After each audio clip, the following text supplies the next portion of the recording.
But we're here because we want to talk about a little bit of drama here. And I pitched this to you initially, and I didn't know if you wanted to go through with it, and you were all for it, so Yeah. I'm pretty happy about that. And so what are we here about? We're here about Pirate Software, and the reason why we're here is because I love lolcows. I love, it's one of the guilty pleasures of mine. I fully acknowledge I could be doing something way better with my time. But there's just something about lolcows where, like, they constantly try to, win your heart over, and they just can't, and it's just this never-ending, like, loop, and people just keep laughing at them, and then they just do more and more either depraved or extreme things to the point where it's just like, and then you constantly are like, okay, it can't get worse than this, and then it somehow gets worse than that. Finished. But the thing about Pirate Software, which makes him a little bit special, is that his rise and fall happened pretty much within a year. Yeah. Yeah. I started So, seeing random clips of his on, like, I don't know if it was his official stuff, but, people steal stuff all the time and re-upload it. So I started seeing his stuff within the past year on TikTok and then YouTube Shorts. oh, I didn't know he was on TikTok. I don't know if it's him. It could be somebody else, like, because his official YouTube channel is Pirate Software, right? Yeah. But then on TikTok, I'll see like pirate with a pirate emoji, and I'm like, I'm pretty sure that's not legit. It's just somebody re-uploading. Content farming, yeah. Yeah, but I've started seeing it out of the blue, and just seeing these clips out of context. It's inoffensive. It's fine. He had good YouTube shorts. I'll give 100% credit where credit's due. His rise to fame with he perfectly created these YouTube short little tidbits of content that were they're very informative on like very random topics, and they're the kind of thing you can really binge. And so he discovered a way of using the algorithm, the YouTube algorithm, to his advantage to push these shorts onto new people that aren't aware of his channel. And the way he was able to figure this out is that whenever you upload a YouTube short, there's a checkbox that automatically gets checked that says tell your subscribers that like there's a new YouTube short of you.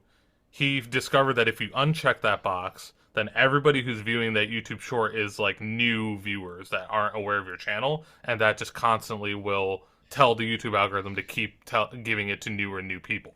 Is And that he still the even made a case? YouTube short about this. I don't know if it's still the case. I assume it probably would be. I mean, Because I the want to logic try is that. sound. I want to try that.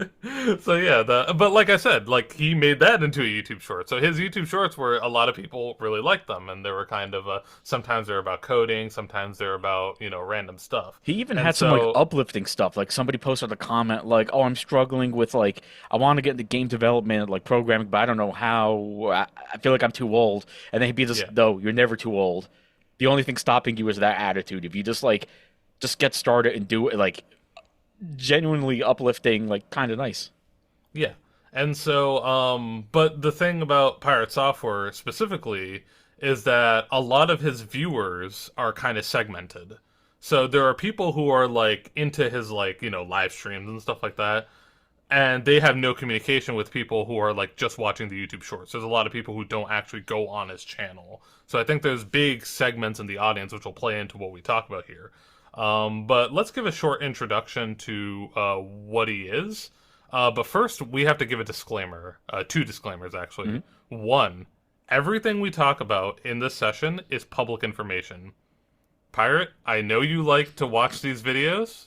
I'm addressing you specifically. I know you like to strike down videos that you don't like, especially like lower end content creators, because of cyberbullying. Yes, that is actually like a reason that he put down at one point. I'm Don't do it. Don't do it, man. I'm laughing You because don't know you're who you're like messing with. I'm laughing like low end content creators, and I'm just like, wow, you're going straight at me. Yeah, well, no, I'm just I know, he I will know. bully lower end content creators. He will try to like strike them down due to cyberbullying or harassment or doxing or whatever. He'll like submit a YouTube complaint about it. And Yeah, so no, I've seen some of don't those. do it, man. Don't do it. You don't know who you're messing with. I will make it my life's mission if I have to. Anyways, and second disclaimer is that standard lolcow rules apply for anybody who's not familiar with lolcow rules. The golden rule is don't touch the poop. What it means is don't interact with this guy, don't talk to him, just smile and wave from afar and just point and laugh and move on with your day. Don't Don't make a interact scene. with them. Don't make a Don't scene. interact with them. Kev, if he contacts you, don't engage. That's Lolcow rules, all right? Don't engage. So let's give a little bit of background to Pirate Software. Again, his rise and fall was basically in a whole year. So if you're expecting like a Pirate Software was born in the small town of Maryland, Massachusetts, or it's like, no, I'm not doing any of that. That doesn't matter for this. But basically, he's like in his mid 30s, and he's a guy who kind of grew up on Web 1.0, and he worked at Blizzard for 7 years, which he will constantly tell you over and over again. It's a running joke that like he just that'll always be his go-to. And his dad worked at Blizzard. He was like one of the like founding employees, I guess, who like worked on some major projects like StarCraft 2 and stuff. And so, like before they obviously like officially released. So he presents himself as sort of like an expert in programming, game development, cybersecurity, and things like that. And a lot of his content is based around him being like, let me show you how the world works. And there's been quite a number of dramas that have surfaced in the past month, basically right around January. Happy New Year, 2025. Starting with a bang. Yeah, starting with a bang. And so yeah, like we talked about earlier, his rise was kind of right around early 2024, and he did get into a couple of like lesser dramas like before that happened, but people were kind of forgiving of him, which I'll cover right before the main drama. He got himself into some major drama with World of Warcraft, and then that was the tipping point that kind of set the scene for him. People start looking into his past and finding all these crazy things, and then it just spiraled out of control from there. So we're here to kind of do post mortem, like see like figure out how this guy died. It's also interesting for me because like I'm one of those where I just saw these random TikTok re-uploads and the shorts he did, and then I looked into his game Heartbound, like not seriously, because I work a lot, and from what I can gather, it's an RPG. And there's a lot of story and dialogue, and it doesn't matter if it's an indie game like his or if it's Witcher. I'm not going to dedicate time to an RPG right now because I just can't. So I didn't really go much further, but like, he seems perfectly like everything seemed normal. And then I was only really aware of the World of Warcraft stuff, which my experience with WoW is somewhat on and off. I've played on and off since '06, but I never beat the vanilla game. Like I would play for like 3 months at a time, and then something would happen, and it's like I gotta stop. I gotta get away from this. And then I would be gone for like 6 to 8 months. My friends would go on and leave me, and then I would just lose interest. Yeah. So I watched.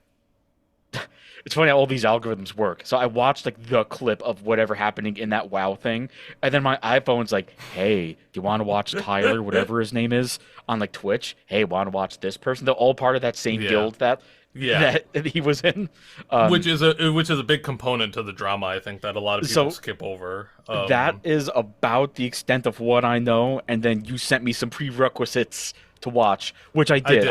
I did. First, my first thought was, let me not tell you about anything, and let me just tell you about verbally tell you about everything. Then I realized that I think you needed some context into like some of the major elements at least. I think that was a good idea. So I watched the things I was told to watch were the Pirate's response video, about like 20 minutes roughly. Yeah. Then you sent me one. I think he was playing Outer Wilds, right? Yeah. And then there was another one which was like an hour long. Animal Well. Yes. Okay. So which I've combined into one scandal basically. And I'm gonna give myself credit. I had to do it over bits and pieces, but I actually got through the full hour. That's good because I didn't get through the full hour. I got through the full thing, and I think it was good to watch his response video first because doing my best to play devil's advocate, not knowing the full extent, just seeing his video compared to this person's critiques, I can almost kind of understand where Thor is coming from, but I don't have the full context. So So his I like, response is the reason we're here. yep, Because the way he frames the response and what we've just talked about, where like his audience is segmented, the people like his live persona is almost separate from his shorts persona, where people are just kind of flicking through the shorts and stuff, and maybe every once in a while going on his main channel. Because these people don't have the context, the overwhelming response on his response video is positive. If you go into the comments, yeah, there's specific elements at play as to why that is, which we'll go over. But and I'm not blaming anybody here. This is not like a how fucking dare you Pirate Software fans for liking that response. No, no, no. What I'm trying to say is that the entire video, his response is malicious to the point where it doesn't actually cover the main criticisms of him, and basically it bends and twists the truth to something to where it's not like actually the truth anymore. But he's not like, oh, you know what I mean? It's like it's yeah. very malicious. Um, and Like, so okay, I think we need to start from somewhere. yeah, yeah, yeah. I think we're getting a little bit too ahead of ourselves. So let's go ahead and start. I am letting you run. I'm letting you run this show, and I will chime in when I got stuff to comment on. So the first time he got a little bit in hot water was the Stop Killing Games drama. Do you remember the Stop Killing Games initiative? Okay, so this I heard about. I could be wrong. Was this a thing like I'm going to use an old game as an example, right? Like what's it called from Ubisoft, like The Crew, The Crew, right? yeah. Like The Crew or like Spore EA if you want to go back like 2006, where they shut down the servers. Yes. It's an online only game. So his whole thing was like the whole, well, not him, but the whole initiative was if it's a game like The Crew, you should add an offline mode so people could still play the game or something like that, So right? yeah, let me kind of give the full background to this a Yep. little bit. So, following that crew, the drama with the crew, where I think what happened is Ubisoft had pulled it from people's game libraries if you had it owned on Uplay. If you were on Steam, then you were fine because Gaben is Gaben. But Praise be to like Gaben. gotta love Valve. Gotta love Steam. I'll always show Valve and Steam, man. They're not perfect, but I'll show them. But anyways, yeah. So they had pulled from if you had bought it directly through UPlay, I believe they pulled it from your library. And so YouTuber Ross Scott, and his channel name is Accursed Farms. He created the Stop Killing Games initiative. Now, this isn't just like a change.org petition, like, yeah, let's generate some buzz that won't really go anywhere. No, no, no. This guy, he literally submitted petitions to the EU government and the Hmm. UK Parliament and the Australian Parliament with a list of guidelines on this initiative called the Stop Killing Games Initiative. And so the idea was specifically the way the EU initiatives work when you submit a like something for the EU government to like, you know, the collective governments to look at is if you pass a certain number of signatures, they have to discuss your topic. So if you Right. pass, I believe it's 1 million signatures. So that was what he wanted to do. And so he was very clear in his initiative. He did not want to reform the games industry. That was not what he was trying to do. He was not trying to do a sweeping reform of the game industry. And this initiative was very clear. He said that while a game is being supported, while it's being actively played, while the developers are supporting it, you know, this initiative does nothing. It does not touch those games. But after support ends by development, there are 4 elements here. Games must be left in a functional state. Games that are sold must require no more further connection to the publisher or affiliated parties to function. Basically, no, you don't have to directly connect to the internet. Though that above point two also has to apply to games that have sold microtransactions. And the fourth point is the above cannot be superseded by end user license agreement. So they can't like shove something in the EUL like the EULA that says otherwise. And so this is an initiative to where essentially it's about game preservation. Hmm. Once the developers are done with the game, fully done, they're not making money on it anymore, they don't want to host the servers anymore, give us a version that we can just play on our own. So I'm gonna plug myself here a little bit. I put out two videos on Unreal Tournament 2004 and recently the original, which was 99. Yeah. So Epic, the whole point of my videos were these games are great, but Epic pulled the games down. They're not on Steam, they're not on GOG, not Epic's own launcher. Yeah. However, Unreal, Unreal 2, and Unreal Tournament 99, we call it now, those Mhm. are available on a website called oldunreal.com.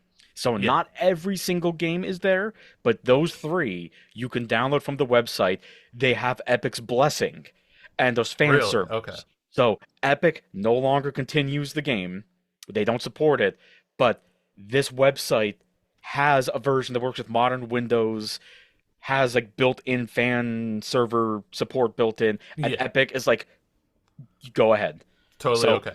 that's basically what this guy wants, but throughout the industry, basically. Yeah. He wants it so that a lot of games are single player games with like online DRM nowadays, right? One of the big examples for me is Metal Gear Solid 5.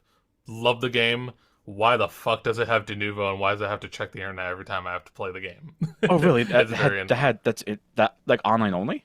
Really? No, it's mostly single player game. There is Metal Gear Online that's part of No, it. no, It's I know, but I basically mean dead. the DRM, like it has to check Yep. online. I didn't. Yes, it Oh, does. And see, let's say your like mm. Steam's not working and you boot up the game, there's a little pop-up message that shows up that's like, put this code into the website and like give us the code back, and then that verifies that like you haven't pirated our game. I didn't know that It's because very when strange. that game came out, it was actually the last midnight launch I ever went to, but I got it for the PS4, so I I love that didn't. game. There are a lot of issues with it, but I love it. But I anyways, this yes, video's not about the game. yes, yeah, yeah. Going to Pirate Software here. He spoke out directly against this initiative in a video response. And I'll cover some of his points here. Weirdly, he starts out the video by saying he does not want to interact with Ross Scott, despite his video being kind of a response to his, Stop Killing Games initiative. It feels very strange that he wouldn't want to get into a conversation with the guy if he thinks he's correct and he thinks he can maybe like sway him towards his opinion. So Yeah. that was very strange. Usually you don't make a response video to something and then you're like, don't talk to me unless you think the guy's like completely far gone or something. Ross did leave a comment on his video and he's like, I know you don't want to talk to me, but I think you missed some of the points that I was trying to say. He deleted that comment off his video or Oh, like in his comment section. so But real quick, I'm looking things up as you're talking about this. I'm looking this up in tabs.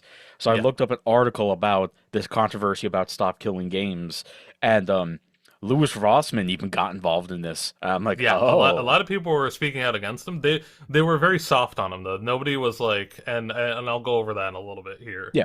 And basically, he said a live service game is an online only experience, and there's only two ways that a developers could comply with this method. One is that they release server binary so you can run a private instance of whatever game. Yeah. Mhm. Or two, they have to basically gut the game to make it a single player experience.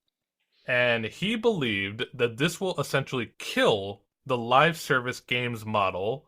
And he's pretty much citing his experience at Blizzard with, where he talks about WoW and other live service games as, his experience. And he believed that this idea of the Stop Killing Games initiative could only be applied to single player games. Now, the issue that people had with this is that there were private WoW servers during his time at Blizzard. If you remember, there was a famous private WoW server called Nostralius that went Mhm. down in 2016 after Blizzard basically forced them to take it down, and that got Oh huge buzz yeah, all over the internet. And then yeah. eventually, Blizzard released WoW Classic, I think Classic. about a year later. Hmm. But like it was kind of this union with like the entire internet came together, and they're like, wow, because like why are you doing that, Blizzard? Like this is like kind of like a preserved version of the original World of Warcraft, and we don't like the newer expansions and all the changes you've made. We just want to play the original World of Warcraft in peace. And so what I'm trying to say is there was these private servers that existed in his time. So it's very strange that he's saying that it would kill live service games when the game that he supposedly worked on at Blizzard had these private servers available. Now, I'm not saying they were legal because you were able to get the game for free through these private servers, and Yeah. that's why Blizzard took it down. I'm not saying that it was legally compliant, but I'm saying it existed. Hmm. And yeah, it's very strange. So like, if its existence would mean that your game would be dead, right? By his logic. I So think what's his also logic didn't really confusing make me any is like, sense. let's say I'm gonna say, you know what, um, newer game releases, right? Like Diablo 4 needs internet access, or actually the Tony Hawk 3+4 remake coming out needs to be connected to the internet. Um, let's say the servers for those games go down eventually, like Diablo. I Yeah. mean, okay, well, Diablo's a single player mode, so maybe that's not the best example. Let's use an MMO. Let's use But if there are like, components of the game where it's like maybe like co-op and stuff, then maybe you could be able to like run a private instance of it. yeah, So but yeah, like you know what? Let's say an MMO, like or Guild whatever, Wars 2.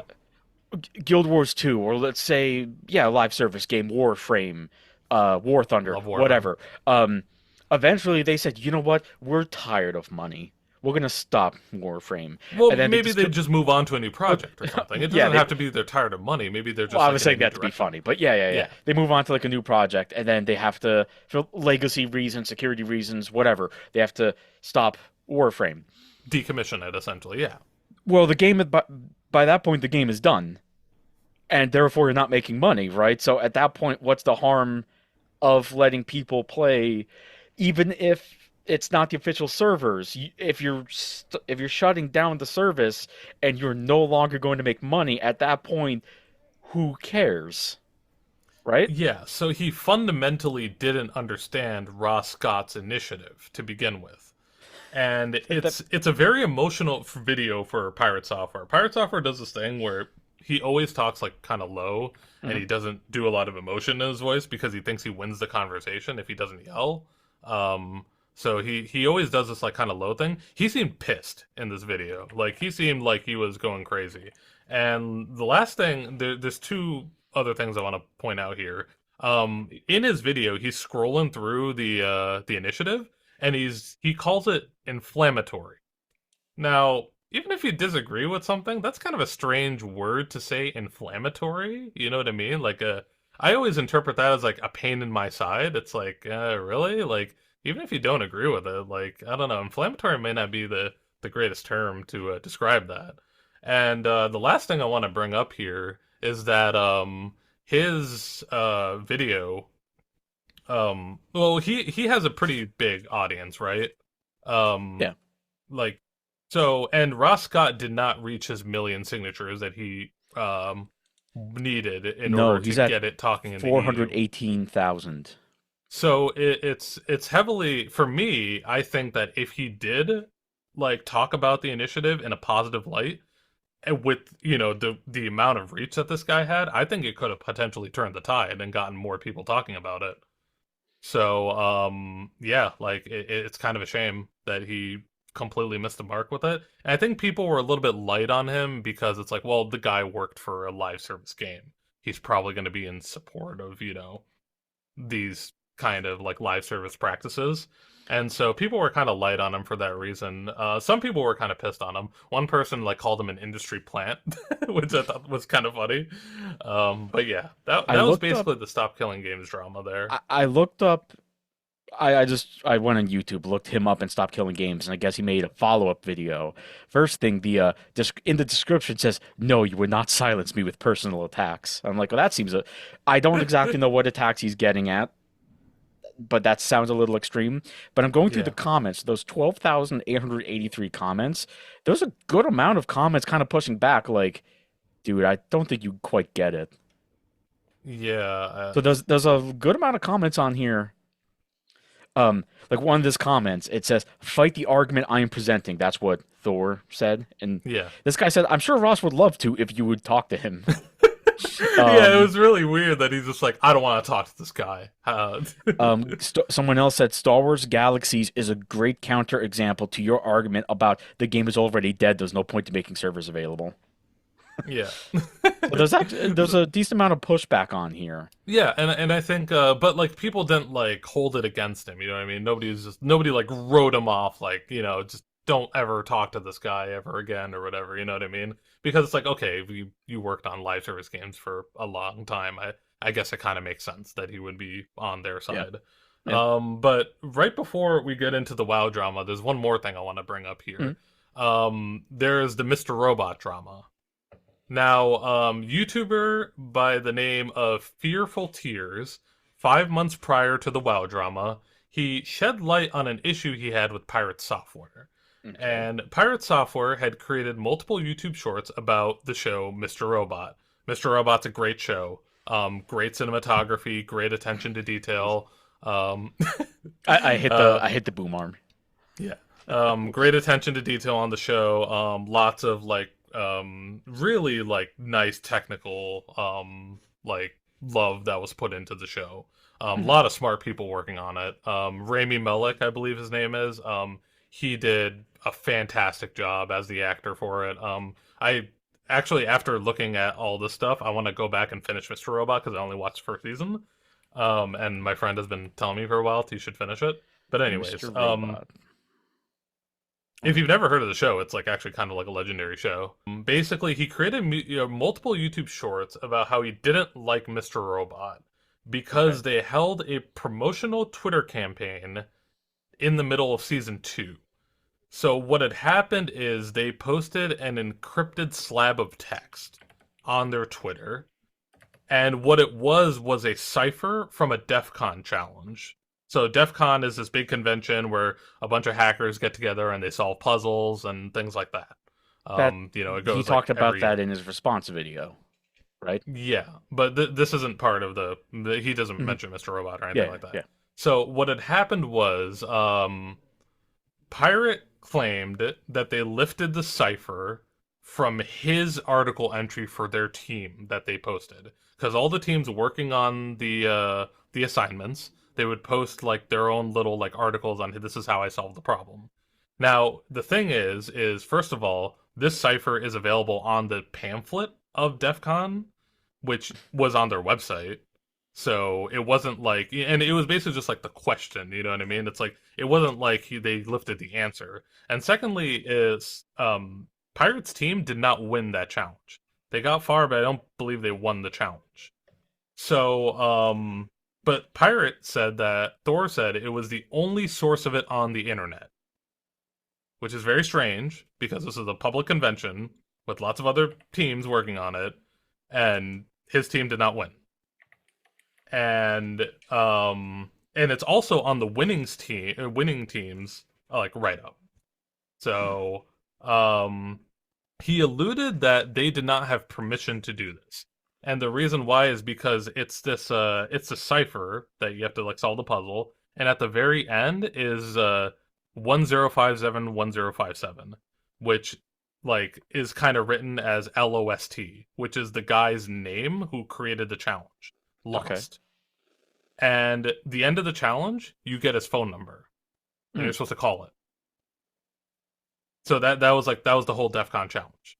And he says that because they posted the he says two things. He says because they posted it on Twitter that it's like they took it's almost like they like the analogy he gives is like it's like I took art from an artist and I took off their signature, which the guy who like talked about like his cipher being in Mr. Robot, his challenge, he loved it. He's like, I love the fact that like it's in Mr. Robot. I love the show. Everything is this is great.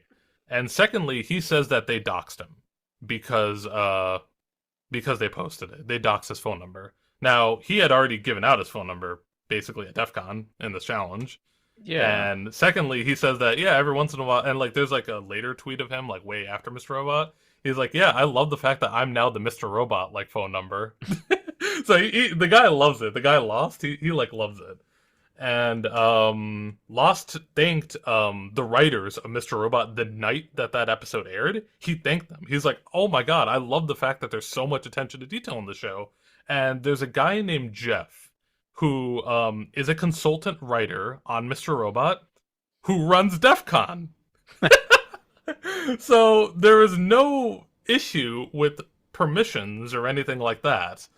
And basically, and he said at the end of his YouTube short that the guy got thousands of calls. Well, he already got thousands of calls at DEF CON, and Right. he kind of loves that he gets thousands of calls. And he says every once in a while he likes answering the call, like that he gets like whenever, and as the Mr. Robot phone number. And so like basically there's no issues, and he self-inserted himself into a situation that had nothing to do with them, and the guy was completely like okay with, basically creating drama out of nothing. So he was outraged on behalf of somebody else who wasn't actually outraged. Who not only wasn't actually outraged, but basically like yeah, like there was Like no issue to begin with you're because doxing this it was guy a and public stealing his info. challenge. It I wasn't mean, like a private challenge yeah. or something. I mean, if he's consent like for DEF CON to put like that's part of the challenge where he's consenting to that. He's in on it, and he's consenting to this, knowing Yeah, people, knowing rooms full of the best hackers in the world probably are going to be able to like get his phone. Like he knows that. yeah, yeah. And if he didn't want more people calling him later, he could just decommission his phone. Yeah, Like I'm pretty sure he has a separate phone for this. I think he like basically probably, alluded to that in his tweet that he got like a probably. separate phone number for this, and he keeps it on just because he likes getting a phone call every once in a while. It's funny. Yeah. So, and again, this is all before the WoW drama here. So these are the two major things that were talked about before the WoW drama. There is other things he did, but that wasn't discovered by the masses until after the WoW drama. Oh boy. All right. So we've been edging the audience too long Oh here. my Let's get God. into the This. WoW drama here. I have a Okay. whole article open just for this. Okay. In So let's addition to what let's you tell me. oh, about the DEF CON then? No, about the WoW About stuff. WoW. Okay, So, so let's cover what it is, what yep. game they're playing. They're playing WoW Hardcore. Now, World of Warcraft is no small game. Okay, it takes years to learn. It takes a very very long time to learn how all the characters synergize with each other. It's an MMO, right? And it's a subscription MMO. It's there's a lot of love and care put into it. It's supposed to be a giant content grinding farm, and this is the hardcore version of it. A lot of people are like, why do people care about if somebody died in a video game? Well, the reason why is the hardcore mode, if you die, you start back at level 1. And so it takes weeks and weeks to build up your character to start doing these raids and challenges that you Okay, want to so do. you keep the character, you just lose all your progress and like your stuff, your You inventory. basically go back to level 1, so you might as well be Okay. starting new. It's like Okay, it's a okay. permadeath. It's permadeath basically. Okay, but it's not like it deletes your character completely. I don't know actually, but I mean like it's I mean, probably either the way kind of that thing where you can make a new character. either way that's a hell of a punishment. Yeah, it's hardcore, right? So Yeah, there's a lot of teams, a lot of you got to do coordination and stuff, and it's the kind of thing where if you feel like you're being overwhelmed during a raid, you pull out of the raid. You makes don't sense. like, you know what I mean? Because you Yeah. gotta save your characters, all right? So he was doing the Dire Maul raid dungeon on, I believe it was January 12th, 2025. Man, you even got Um, dates. yep. Get prepared. So, a premature call was made to run. This is fact, okay? So Hmm. they're doing and Pirate's running Mage, and Mage is kind of a support crowd control class character. I play a lot of Warframe. I love support frames. Those are most of the frames I run. So in Warframe, it'd be characters like Nova. It'd be characters like Necros. Just all around support, being able to control enemies around you. I used to run Loki before they made him useless. So I am pretty understanding of how this kind of support crowd control class works, even though I haven't played World of Warcraft. So the call is made to run, And now, if you're a support crowd control character, you would probably want to be there and trying to make sure everybody's leaving, getting out.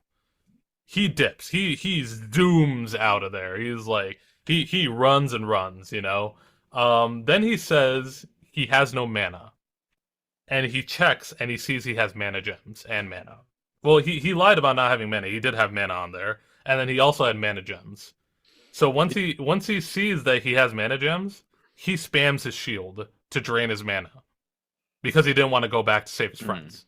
And even though the premature call was made to run, the guy who was doing the raid calls was like, wait, actually, don't run, come back. This might actually be salvageable if you crowd control the other enemies, which will give us time to focus on the main boss, basically. Yeah. What Pirate was arguing on a stream is that, I can't CC the boss. It's like everybody knows this. Everybody knows you can't CC the boss. The idea would be that you crowd control all the enemies around it, you hold them, or do however the crowd control works, so that now your teammates have full time to be able to focus on the boss. So then the support characters would just handle the mob, and then basically like they would hold the mobs in tanks. place or do yes, okay, exactly. I'm no expert, but I've played just enough to get that concept. And in the mage class, there's an ability called Frost Nova, which is that ability that basically crowd controls the And so basically he got 2 of his 4 teammates killed because what they call the term in World of Warcraft is roaching. So he kind of roached out of there, like a bug. He like roached out. And that's what that means. Okay. Yeah. I kind of figured, And so basically he refused to acknowledge that he made a mistake. He was very, very standoffish with his guildmates. And the thing about this guild is that I'm already forgetting the name of the guild here. Onlyfangs. Onlyfangs. That's a great name, by the way. Onlyfangs. That is a brilliant name. This is a streamer guild, meaning that the people you are playing with are streamers with their own audiences. And it's a great kind of idea, I think, for like if you're playing an MMORPG, like get all these big streamers, and a lot of streamers may be new to World of Warcraft too, and I'll cover that a little bit as well. So if you're like a streamer, maybe you get a couple thousand viewers, right? You want to play World of Warcraft, they have this guild available, and it's almost like you're constantly doing collaborations with other people, right. And so it's a great idea, right? But the thing is you can't bully people that are streamers because you have to have some sort of, iron skin and charisma to yourself to be a streamer. You're not going to be a pushover generally if you're a streamer. And so that's the other thing is that like a lot of people were like, why are people crying about like dying in a video game? So these people are streamers. You got to remember, like this is literally their jobs. True. So like you are literally like fucking with people's jobs here. And so overnight this became a huge thing where he's like, I have no mana, and like everyone's like memeing it because like the stream footage is clearly there where he has mana gems and he has mana and he casts a shield in order to drain his mana very, very fast. And so everybody's basically memeing him, and it's not the funny part about this is not that he made a mistake. The funny part about it is that he refuses to acknowledge the mistake, and he constantly is willing to die on the hill. And it's so much fun to just point and laugh and poke at him. You know what I mean? It's just so much fun. And so, did you have something to add here? No. So I was listening to you. I went on YouTube to look up because I watched this clip, and so I work for the post office. So I would sometimes just get a couple minutes to like relax and then have to get back to walking. So it's been a minute since I looked at this. So I've been trying to look on YouTube, like the clip, but it's somebody reacting to it and they put their camera right over the mana. I'm like, I can't see the stupid mana. Yeah, there's a lot of like people reacting and then reaction on top of reaction. Yeah, I'm like, can you just move your camera like in the top left? Or that's an interesting. I want to talk about too is that what he was trying to do is that when people were clipping his channel to like clip the moment and like clip him like kind of raging and like or pretending that like he's like not wrong, right? Mhm. When people were clipping his channel, he was going into the clips and he was editing them down because when you own the Twitch channel, you have the right to either delete the clip or you have the right to edit the length down. So he was editing the length down to the lowest amount, 5 seconds. So people Mhm. caught him doing that as well, either him or his mod team. Probably some kind of collaboration between the two. One thing I found interesting, real quick. So with this article, I was kind of following the article while you were talking, and they Yeah, were naming some of the people in the guild, like Tyler One, Mizkif, and I guess Soda yeah, Poppin, who's like the leader, I guess. yeah. So Um, big streamers, not small streamers at so all. I didn't realize. I guess I should have, but honestly, I didn't hear about these people until I saw these this happen. Yeah, The Soda Poppin guy has his own video called "Investigating the Pirate Software Drama" on his own YouTube page. yeah. And I'm like, wow, the guild leader's in on it too. So yeah, you like it's like going into the bear's den and like poking every bear. Like you're fucking with some pretty people, like people with like their own like big followings here. And so like basically one thing though is that while a lot of people were like obviously like laughing at him and stuff, Yeah, Asmongold kind of comes out in support of Thor, even though I saw every that other too. WoW streamer didn't. Yeah. And for the longest time, nobody really knew why. And I think 99% of people don't know why. Well, last night I discovered the reason why. I Oh don't, boy. it just happened to figure it out. So Asmongold and Pirate Software Thor are in the same like talent management group called Night Mm. Media. Night like KN night. No. It's just called Night. If you look up like Night Media, I think you'll find it. They Okay. are Okay. part of that same talent agency kind of group that represents the big people on the internet. So it was in Asmongold's interest to come out in support of Thor, despite the fact that he did everything wrong. I thought that was Mm. really interesting. How did you find that out? Because It's a random YouTube comment.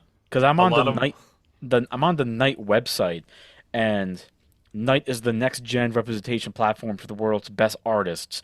yeah, Full roster, but you have to request the roster. really. You have to type in your company name and email and the reason you're requesting it.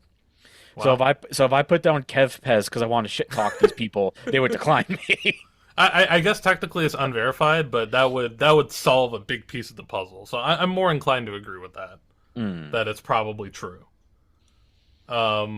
But anyways, this guy doubled down, triple down, quadruple down, and then he posted a giant tweet on Twitter. And I just gotta say, I miss the days where Twitter was 140 characters. I don't like it when people can put these giant like unhinged responses. Yeah. I'm not gonna really go through it, but basically, the main quote that people like to meme is I'm just an ex Blizzard employee that has played Mage for a long time. Now, I have to bring this up. Mhm. Just because you worked on a fucking game does not mean you're good at playing it, okay? Let me make something very clear. Not everybody who works on video games is a gamer, okay? Like is I don't this might be a big shock to you, Mr. like pretends to be like a gamer hacker nerd or whatever. But yeah, no, there's a lot of people who like probably never play video games and maybe they're just doing the back end code stuff, and You know how many their background's computer science. I got a couple comments on my last Unreal Tournament video because in Unreal Tournament if you hit like the movement keys like really quick you could do like dodges and you could jump up walls that way. Yeah. And I got a couple comments people go like nobody walks this way in Unreal. Everybody's dodging and wall jumping. Why aren't you doing it? And I'm like Yeah. I could still suck and enjoy the game. Yeah. Like Like I love the game. I played it but like I'm not good. And what about this whole situation do you have to put in like I'm an ex-Blizzard employee? It's like you're basically saying like you know better just because you like worked on the game, which like Yeah. you may know some of the mechanics more, but like obviously like just admit it, dude. Just admit that like you got cold feet and you fucking dipped. Like just admit it. Which it Um sounds like in his response video to a different thing altogether in a different MMO. I don't remember exactly. I don't remember what the name was called, but We'll whatever cover game. Ashes of the Creation, yeah. Yeah, he made again from his words. He made it sound like, yeah, I blamed people for this, and then I looked at the footage, and it was me, and I screwed up, and I talked to everybody like, "Hey, my bad." Oh, we'll cover that. We'll Oh cover boy, that. so maybe that's not even accurate. Yeah. Okay, never So, mind. all right. So, yeah, he made a bunch of these psychotic Twitter posts, basically quadrupling down. And obviously, when you're like streaming in like a guild, right? Like a streamer guild, people are going to be bouncing between streams and stuff. That's pretty common. I used to Hmm. be pretty active in the cloner community, and everybody used to do that. Everybody used to bounce between streams. Oh, hey, what's up, Fob? I'm just checking in, and I'm gonna go back to this guy's stream, and maybe I'll pop in later. And then people would like like do the raid where it's like the person's Yeah, stream ends and they raid. That's any kind of community like that. People are gonna be doing that. He was saying that people were hate raiding, that people were joining the stream to call him out. And it's like, no shit. People are going to join the stream to yeah, call you out because yeah, they're watching their content creator in the same team as you, and you fucked up, and you're not admitting you fucked up. So of course they're going to come into the stream and be like, "What's going on, dude? Why aren't you yeah. like That's I'm from the guy's audience, why aren't you doing this?" that's what the internet's gonna do. Of course. Yeah. And so people dug into his past WoW streams and they found two things. Oh boy. 1 week prior, he talked about how he loved saving the group with crowd control abilities in tight spots when the squad is about to die. He And loved that's saving the the group. that's the I sent you there's like a shit post music video that I sent you, Yeah. and that's like the line from that. That's Uh-huh. like the one that's memed from it. And Okay, so got it. That gives me more and context. Okay. And the second point is that there was a newer player to the guild named Lakari, and I believe it was like maybe 1 to 3 months back. He was making fun of him for not knowing the mage mechanics, and he was very, very disrespectful to him. Basically, they were in a group and they were like doing something, and I guess the guy didn't know like he had a specific ability. So Pirate's like being kind of a dick, and he's like, "Oh, there's only one mage in the group," even though there's like two of them, basically saying like he's not like doing his job. And so he was like really pissed off about that too. And so when this drama happened, he's like, "Yeah, this guy's getting mad at me, but he doesn't know how to run for or like do mash a button for Frost Nova." You This guy know? was also Yeah. OnlyFangs I believe so, streamer. yeah. Lasari. He was new to the game, but I think obviously it's a streamer guild, so I'm sure he was probably a streamer that like decided, "Oh, I'll check out WoW because like, a lot of my favorite streamers are like playing Hmm. it." So it really was this like positive community of people just kind of coming together and like having fun. And like there were sometimes like they would like make fun of each other and stuff like that too, but it was all like kind of in good fun. Yeah. Nobody like was really that like, um like nobody had ill intent or anything like that. And so it was very strange. And so the peak of this moment, he eventually got banned from OnlyFans. And for I want to set the record straight that the reason why he got banned is not because he was being like, standoffish with people. The reason why he got banned, and there's a literal clip of this where he says he threatens and implies that he would use his connections at Blizzard and Twitch to get people banned from the game and the Twitch platform. Mm. And that didn't sit right with everybody in OnlyFans.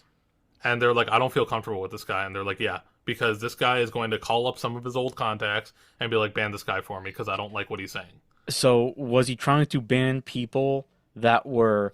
Because this is where I'll try to be devil's advocate. Not seeing all the drama, I'm going to assume he probably got like legitimately doxxed and like death threats and probably like really hateful stuff. So Was he he trying to ban claimed them? he no, he was trying to ban anybody who was whispering him through the in-game chat Okay. that was talking about it. But he does claim he got death threats. Hmm. But there's not really a lot of evidence of that. I think there's like one little random thing that he showed during his response video, which I'm sure he like dug through thousands of comments to find the one that's actually like a death threat. I'm sure of it. But like it was mostly just people like I think they may have been spamming KYS in his chat, but like that's not really a death threat. And he Yeah. was also saying that his mod team was getting death threats. Now, nobody gives a shit about mods. Let's be real here. Like, Not really. I don't believe that for 1 second. And so when he got kicked from the server or from the streamer guild, He blatantly called it a content guild built on hate.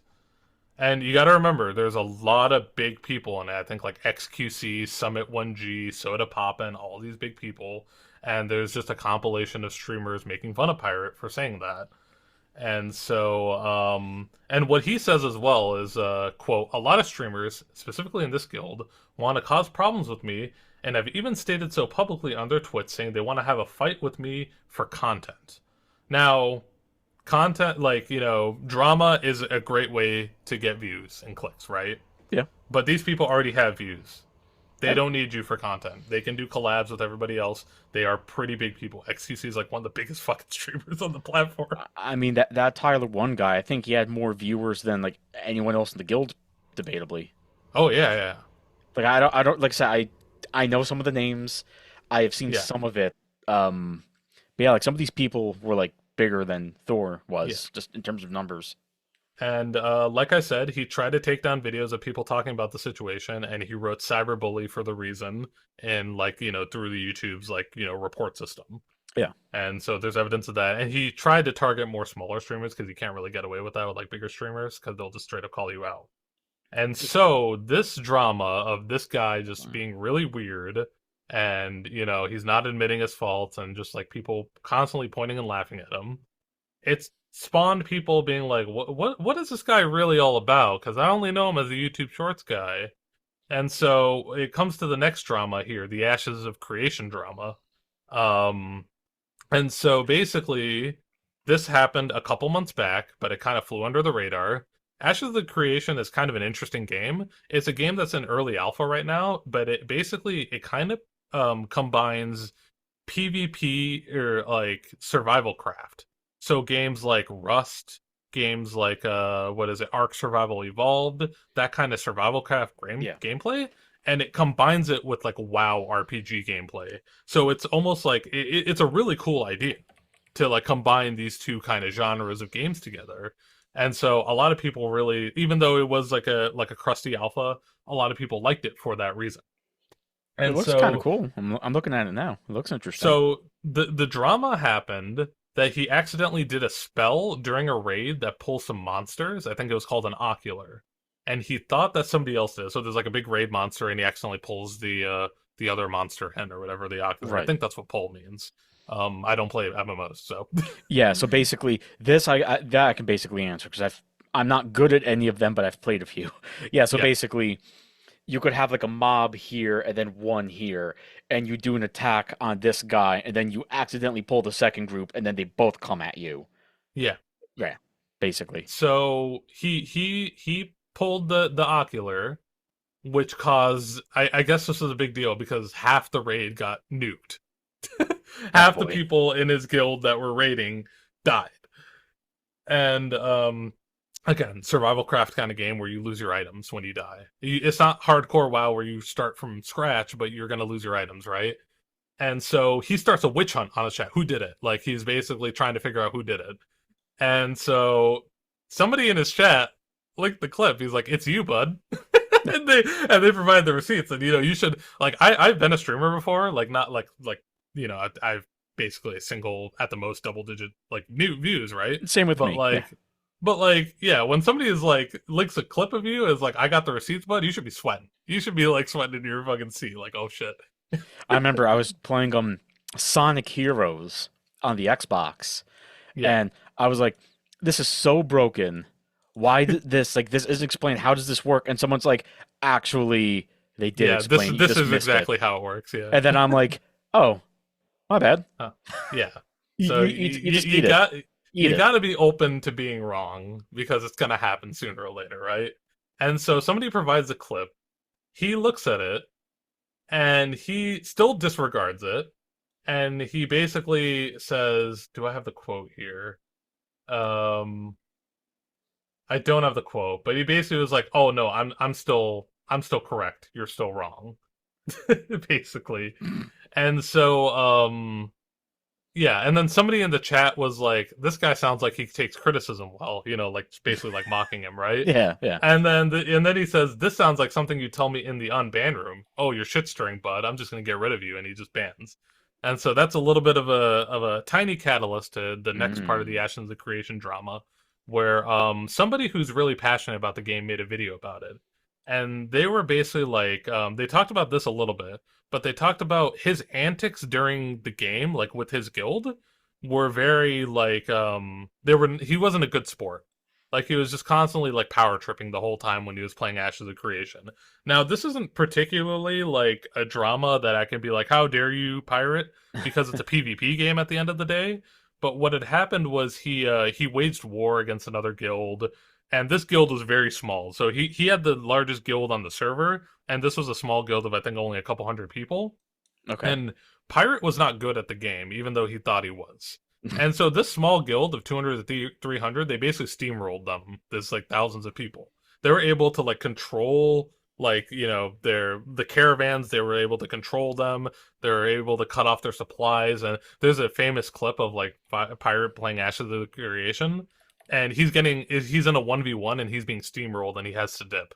He has to like call his dragon and fly away, and it's hilarious. That's And funny. what had happened was it ended with they're basically being controlled by these 200 or 300 people in the Federation Guild, and Pirate gets frustrated. He quits the game to play something else, and he never plays it again. Ashes of So he Creation. he basically he basically rage quits The, like the, the, ga- silently. the game that he was trying to defend hardcore?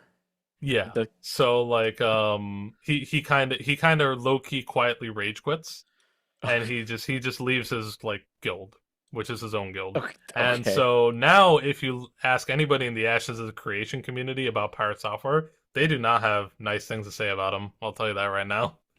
I mean, yeah, he just rage quits his Yeah. own thing. Yeah. But like he like quiet he didn't like show any emotion when he did it. He's just like I'm just gonna like play something else or whatever. Like because Pirate for some reason thinks that like if you don't show emotion then you won. For like the argument or whatever.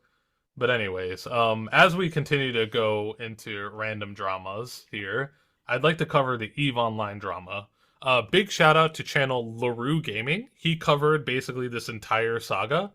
Um, and so I'm gonna be taking his 1 hour video and trying to condense it down to 5 minutes. So I do I apologize. I I didn't don't play even this know game. I didn't even know there was any Eve Online drama. So I like I don't know this game. I'm probably gonna get a couple things wrong here or there. Go to LaRue's gaming channel if you want the full story. Um, Big plug here. You did a Plug. fantastic job. I like the way you did your video. You were very clear spoken. I really liked it. But basically what had happened was in EVE Online there's like star systems, right? And so his faction controlled the majority of like a star system, and there were two or three other factions there. And what happens in the game is that there's kind of like a hardcore mode called Pochfin. And Okay. think of it as basically like a hardcore mode. And a system can eventually turn into Pochfin. And EVE Online is this big game where it's like there's all these star systems. It's almost supposed to be like as big as space, right? So Yeah. basically, if you build your buildings before Pochfin hits the star system, it locks the buildings down. So you want your guild buildings there before Pochvin hits, because then you control that star system basically, right? All those Hmm. like stars. Yeah. And so he went ahead and did that.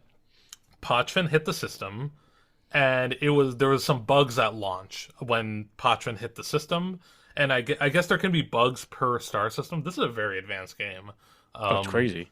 yeah, so I guess there was like issues where it was giving negative reputation because there's basically reputation checks when you like enter the system and or not enter the system but enter the guild buildings, and it was giving negative reputation. So it was like basically taking your reputation away. And so as a result of this bug, 70% of his players in the faction quit. But Thor always had the option of moving to a different system. It would take a little bit to move to a different system, but you always had that option, which he never does, which LaRue Gaming says this is a central theme of this video, of what he's going to talk about here. Hmm. And he's commenting on a video that um, Pirate made called Eve Offline. That was the name of the title on his video. And he's basically, he talks about, Pirate talks about these issues that he had with the game, and that's why he doesn't want to play it again. And so, basically, there's something in EVE Online called the Monthly Economic Report, which is like, I gotta ask, if you're reading economic reports, why the fuck are you playing a video game? Like, why Yeah, don't you play something more fun? I had a friend who tried to get me into Eve. I downloaded it, and I'm just going through all like the text menus and just staring at the game, and I'm like, can I just go back to shooting soccer balls into a net Yeah. But as an RC car, please? okay, so they didn't include Pochfen wasn't included until after the bugs were fixed, okay? They and he complains that he has to hold the faction zone at all times. He has to monitor for wormholes, all the stuff. The things he's complaining about are not unique to him. If you have a this is a PvP game mode. This is a PvP game. If you have a faction, you have to do these things. So you're basically complaining about how the game works and what every other faction in the game has to do. Yeah, Where you so have he to just like make sure people aren't like getting into your like security at all times and stuff like that. Um, the point of the game is to be punishing, is what LaRue Gaming is trying to say. And so basically, once the bugs were fixed, and then his system was included in the monthly economic report. And apparently this system was ripe for, it was like on the top of the monthly economic report because I guess there's a lot of like resources in the system. hmm So he claimed that the devs were putting a target on his back by putting it in the monthly economic report. Now, I don't think the devs gave a shit about you, dude. I think it was just that you had resources in your system and it automatically put it on the monthly economic report. They were not targeting you, buddy. And you always had the option of leaving to a different system as well, or slowly trying to transition to a different system.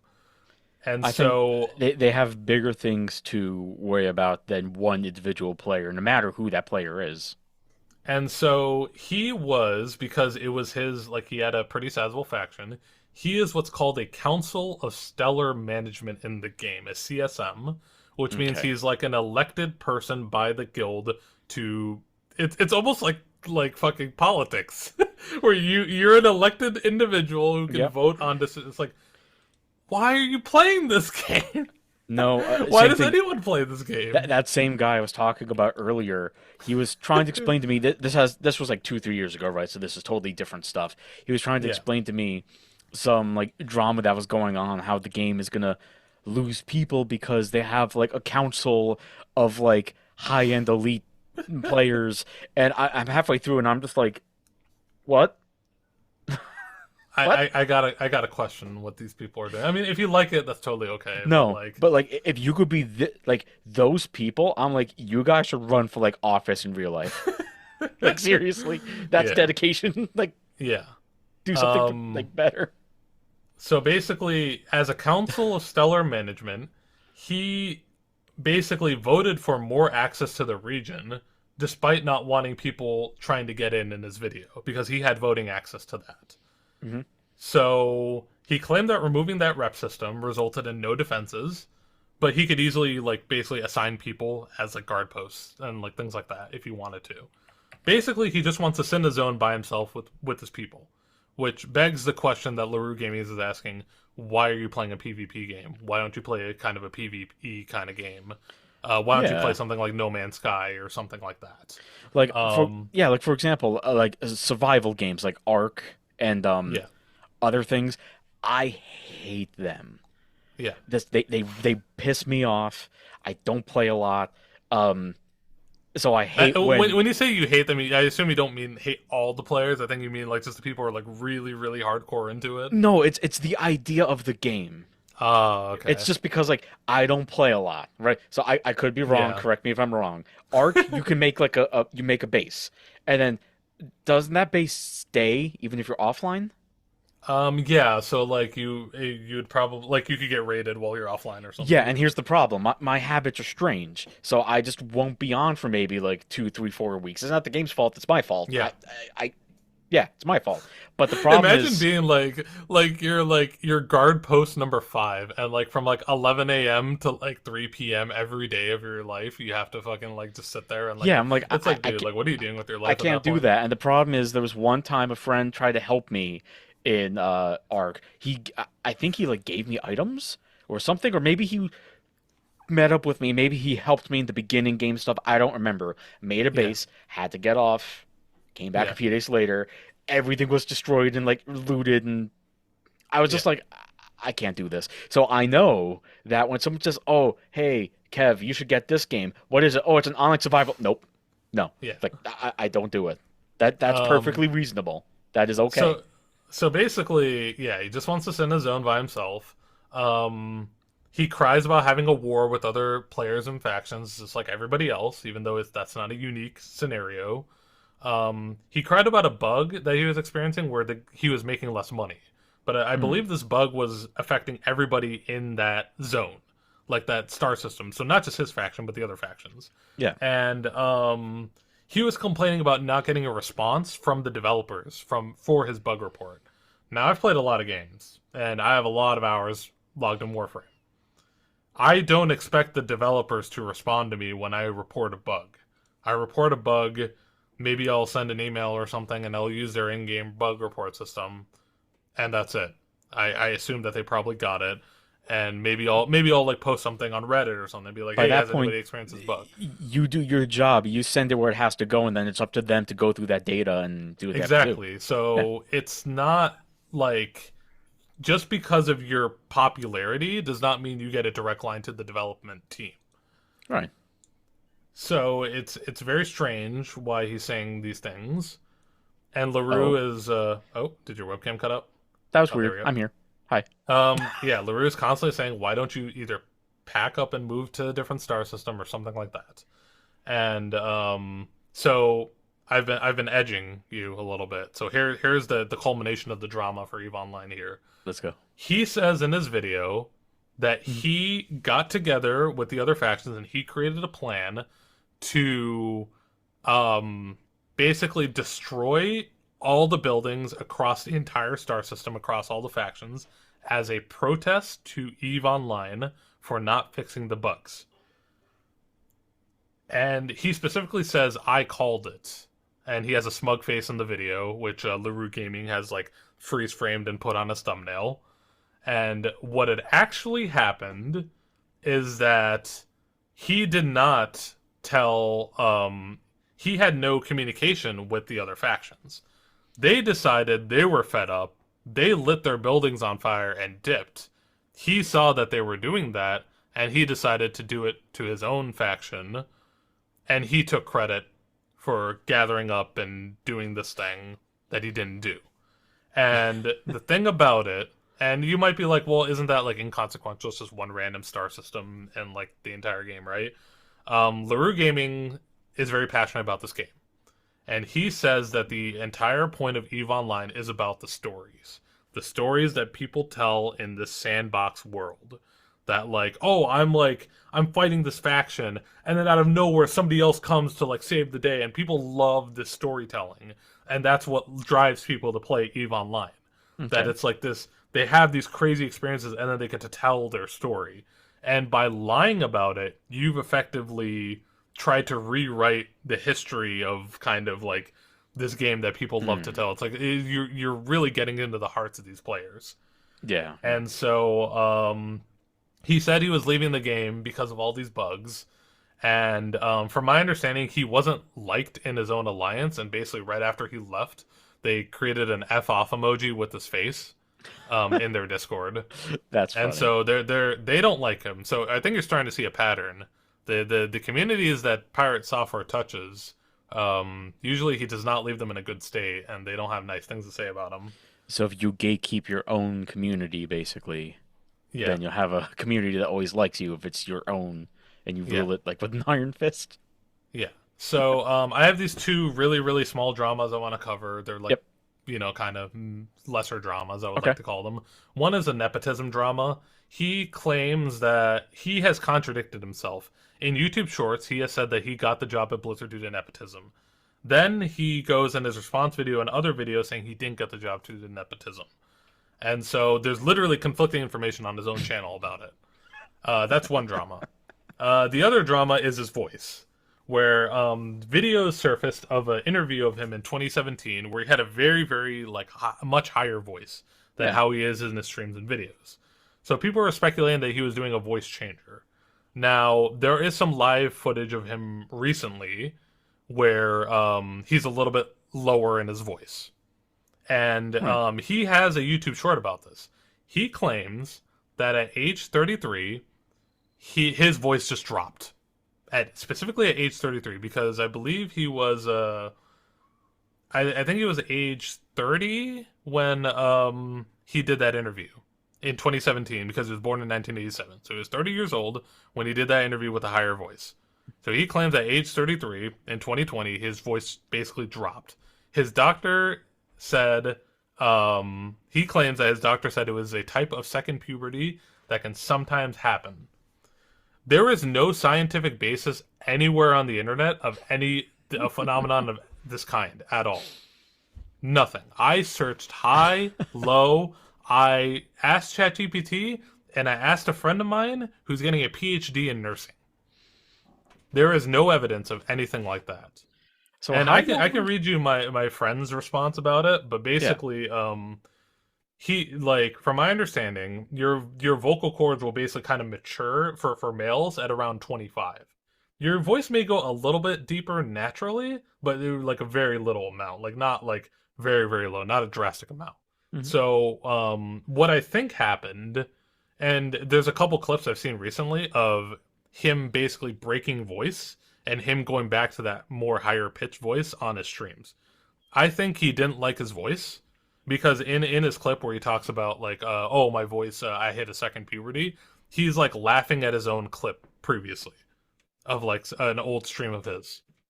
So I think he just never liked his voice, and he, like a lot of trans people, they'll like practice their voice. I Yeah. think he practiced a lower voice because if you look at some more recent like live footage of him, he's not that low as how he is in his streams and videos.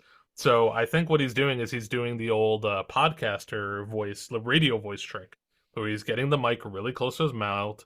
He's using a very special kind of mic, I think a dynamic microphone, and he's pumping up the gain, and he's in the equalizer setting, he's pulling that band down for the bass. I think that's what he's doing. So I think he practiced a lower voice, didn't quite achieve what he wanted, and he hit that, pulled that band down in the equalizer to try to give him that like radio voice. Could be. I mean,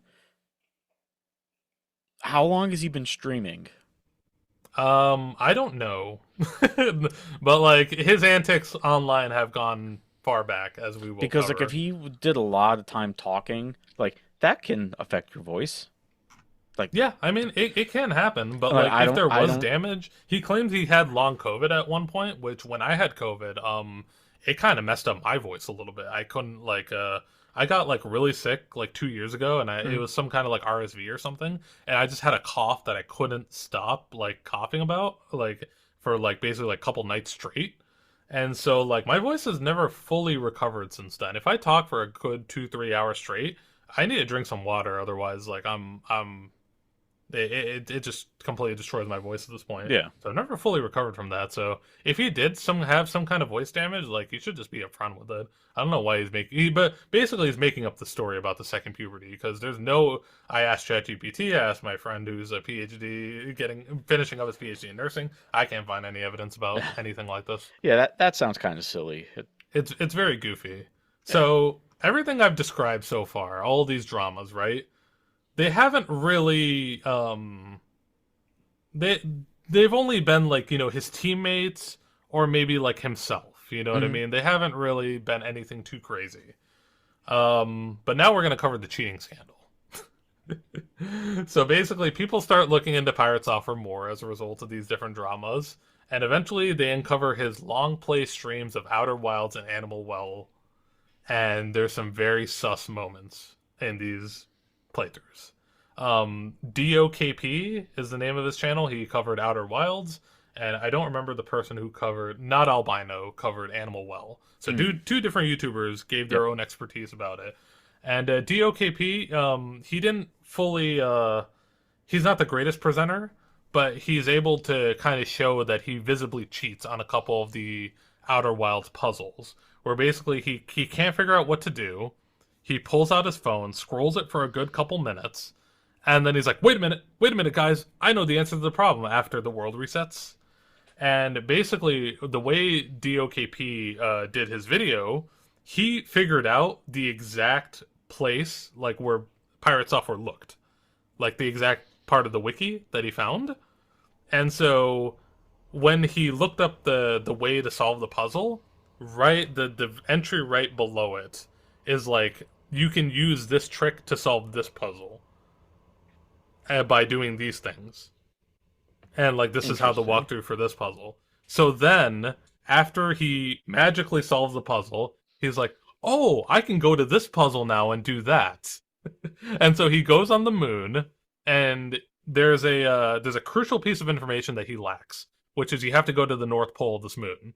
And the reason why he lacks it is because there's only like one or two segments of the game that have that crucial piece of information. It's called And he Rule 6 in and Outer he Wilds. missed it, right? He didn't He use didn't that. get he didn't the Outer Wilds is like you do the puzzles in your own order. So when you go to a puzzle, you may not have all the information yet, so you'll have to go to a different puzzle that you can solve and eventually come back to it.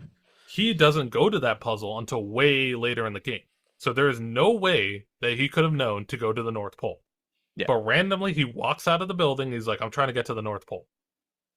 So that's basically, and DOKP did a great job of basically figuring out where on the wiki he was able to even find that, like how he and so yeah, basically there's a lot of different parts in that Outer Wilds playthrough where he can't figure something out. He looks at his phone and then he goes, wait a minute, guys, I know the answer," you know.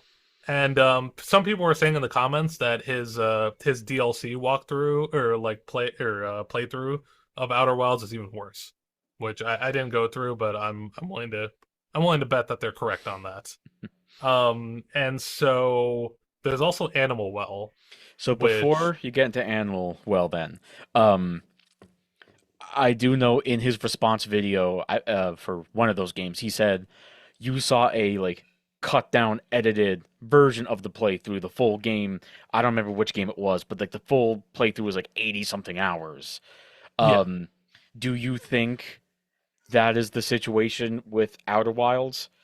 no, Okay, I don't think so. fair enough. Because it's not cut. When in Outer Wilds, what had happened was he looked on his phone for a couple minutes, and Outer Wilds has this gameplay loop where the game resets every 20 something minutes. Yeah, So the game resets, and then he immediately is like, I'm going to go back there.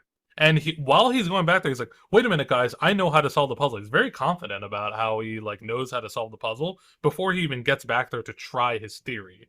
And as somebody who's played puzzle games on stream, I you are going to try many different things before you get to the actual answer of a puzzle, if yeah, it's a hard puzzle. right. He was very confident that he knew the answer to the puzzle before he even got there. Mm. So it's just all these little things that make it pretty clear when you put them all together that he pretty much cheated. Now, you actually watched the whole hour video by Not Albino of Animal Well, so I'm going to actually let you take over this one here. I will do the best I can. No worries. Let me get the video and let me just get it Like, but basically, on with mute so I Animal can. Well, Yeah. um, basically with Animal Well, it's the same idea.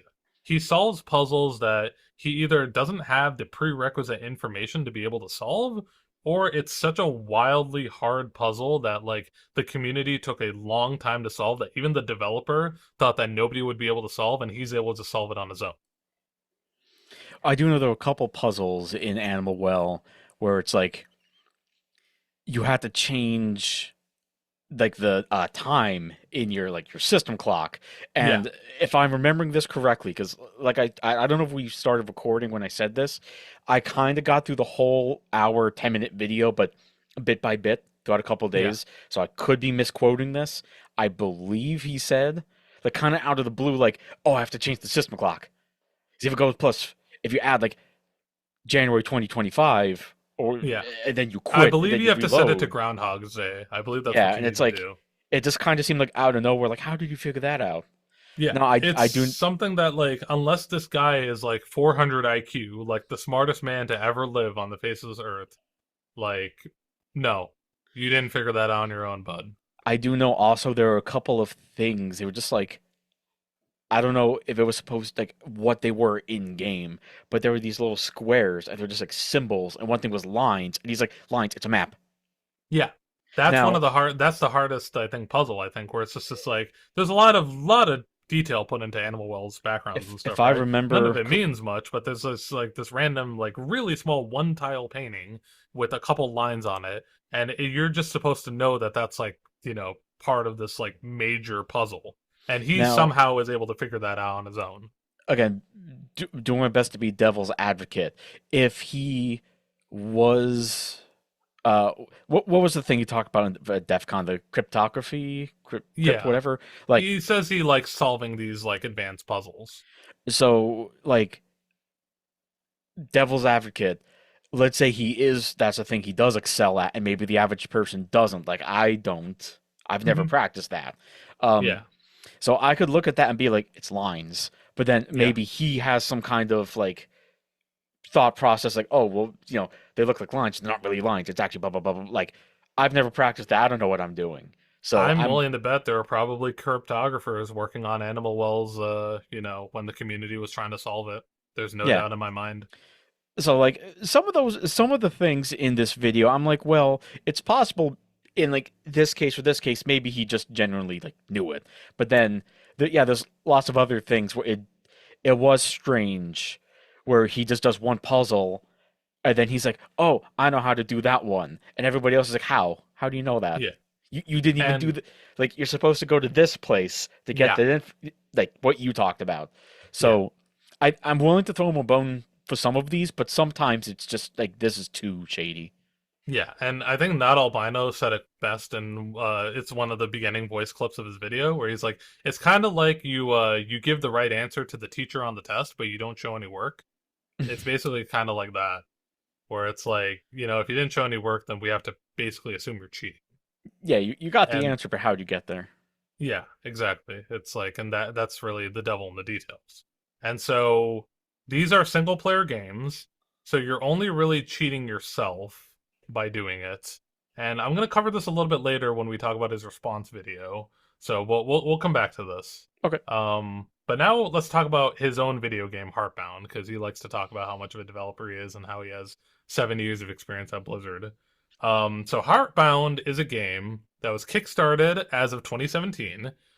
He put down a $5,000 goal on Kickstarter, and he raised 19,000 plus dollars, a Okay. little shy of 20K, and he promised a release date at the end of the year, December 2017. In November 2017, he announced that the game would be pushed back to early mid 2018. In October 2018, the game released into Steam Early Access. That was not part of the Kickstarter initially. Basically, that was never supposed to happen. Where you're supposed to release only like a shell of a game. The Kickstarter is basically like you're gonna get the game at the end of the year. Um, and basically in 2018, or sorry, in 2019, they removed all mentions of an official release from the Kickstarter FAQ. Just deleted it out of the Kickstarter FAQ. And it kept getting pushed back a few times, and it just had this it just it was just in early access, and he released chapter 1 and 2, but then it was like chapter 3 is this like last chapter I guess that he's been working on, Hmm. and the game has never been finished to this day. And the thing about this game is that it is an RPG Maker game. So I don't know if you ever used RPG Maker, or sometimes it's called, I think, GameMaker, but it's a very easy engine to work on. I It is wanted to kind play with that, but I never actually did. You can buy it on Steam for less than $100. Hmm. Um, Literally, like you can just buy it directly through Steam, and it's meant to be an engine for people who want to tell stories and less to do with crazy gameplay. So you're not going to be getting cutting edge gameplay, but it's meant for people to kind of be able to tell stories, put in RPG elements, and just work on art, story, characters, that kind of thing, and less so about the actual mechanics of the game. So but what I'm trying to say is it's a kind of an easy development or like engine. Yeah. It's supposed to take care of a lot of stuff for you. It's supposed to be very GUI friendly. Hmm. There's no Well, reason to assume that he can't work on a game quickly through this kind of engine. it looks a lot like 16-bit like Super Nintendo style games, at Yeah. least in the Steam uh, Um, I listing. think Undertale might have been an RPG Maker game. I'm not sure. Hmm. Which Undertale had a lot more going on in terms of the gameplay when you got to the fights and stuff like that, and it had the whole systems of like pacifism versus actually like high aggro, low aggro versus pacifism. So it had that going on to it. But I think it's basically that kind of style of game where it's a lot you just get invested in the characters and the story, and that's kind of the point of the engine. And so kept getting pushed back and back and back. He blamed COVID at one point for some of the development halting. He said he lost a year of development time due to COVID. He claims that he was sick from COVID for 9 months. Now, I asked my nursing friend about that. He said it is possible he got long COVID. Yeah. So I will give him benefit of the doubt. Maybe he did get long COVID. I think he does have a YouTube short about it. There was also a YouTuber, I forget her name. I think it's Physics Girl. Hmm. I don't know if you heard of her before, but she did lots of cool like scientific physics-based like YouTube stuff, Yeah. YouTube videos. Then she got COVID. She's had long COVID and she's been out of commission. She was like bedridden for like over a year. It can happen. Yeah, It's been like it apparently I can think a happen. year and a half to 2 years, and she just started being able to like walk again. Like Yeah, it like I'm not like if he got it and he got it relatively bad, like yeah, I get it. Yeah, I'm not gonna hold that yeah. against anyone. I won't hold that against him as well. Um, if it didn't hit him really hard though, he worked from home for this project. So if he was only mildly sick, I don't see why he wouldn't be able to work on it unless it like really like hit him hard. Yeah. Um, and so when people were asking about like, hey, like, what's the development status on it? He released a gag like April Fool's update in 2024, which was like not like a real update, and I think people were kind of upset about that a little bit. Like, That's kind of crappy. and so what had happened was there's two events that happened with this game. One is that people were review bombing his game after the drama, right? People were going on his game and leaving negative reviews, and people were saying that they were review bombing. And this is correct. He did get a big flux of mostly negative reviews. My argument to this is that you can only leave a review on Steam if you have bought the game. So though even if it's getting review bombed and some people are like shitposting about World of Warcraft, those people bought your game. The majority of those comments are not going to be like wow or whatever. They may be like kind of shitposting a little bit, but they're basically going to be like, what are you doing? Like, why haven't you released this yet? And I think it's mostly people that probably just forgot about Heartbound because like it's been like freaking 8 years. Yeah. We're in 2025 now, so they're probably like, oh wait, it's this guy. Oh, he's gone into some drama. Yeah, let me leave a negative review so nobody like so So people are aware. I looked this game up on Steam as we were talking, and I'm Yeah, looking up specifically the negative reviews, and yeah, there are definitely some where it's just like, scam artist, but like some of them definitely mention drama and Roach and all that stuff. But a lot of these are like, now maybe incorrect, yeah, fair enough, but like this guy said, he bought the game 2020. He played the game what was available up to that point. He played. He was looking for more. On yeah, and off since. There's been like nothing.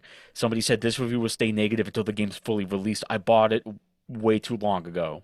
Someone yeah, said play the demo. Don't buy early access. yeah. See, this guy says developer abandoned the game and he doesn't want to admit it. Well, I know he's kind of talked about that, maybe. I have a lot to say about that. Okay. Well, So, before you get there, we so we like will talk once we get to the response. We'll talk about that. yeah. So like this review, this is abandoned. We're in a Kickstarter scam. Steam needs to take action on abuse. It's like that. I don't know if this guy is being serious or is he just poking? Is he just poking at him? I So don't know. there's a reason as to what he's saying, which I Okay. was just about to get into. Yes. Go ahead. So Go. Steam semi recently decided they put out a system where if a game hasn't received an update in a really long time, they would put a warning on top of the game, being like, "Hey, wait, before you buy this game, wait, know that it hasn't been updated in I think at least a year and a half." Oh, that's Which actually is good. funny, which is really funny because he released that gag April Fool's Day update in 2024.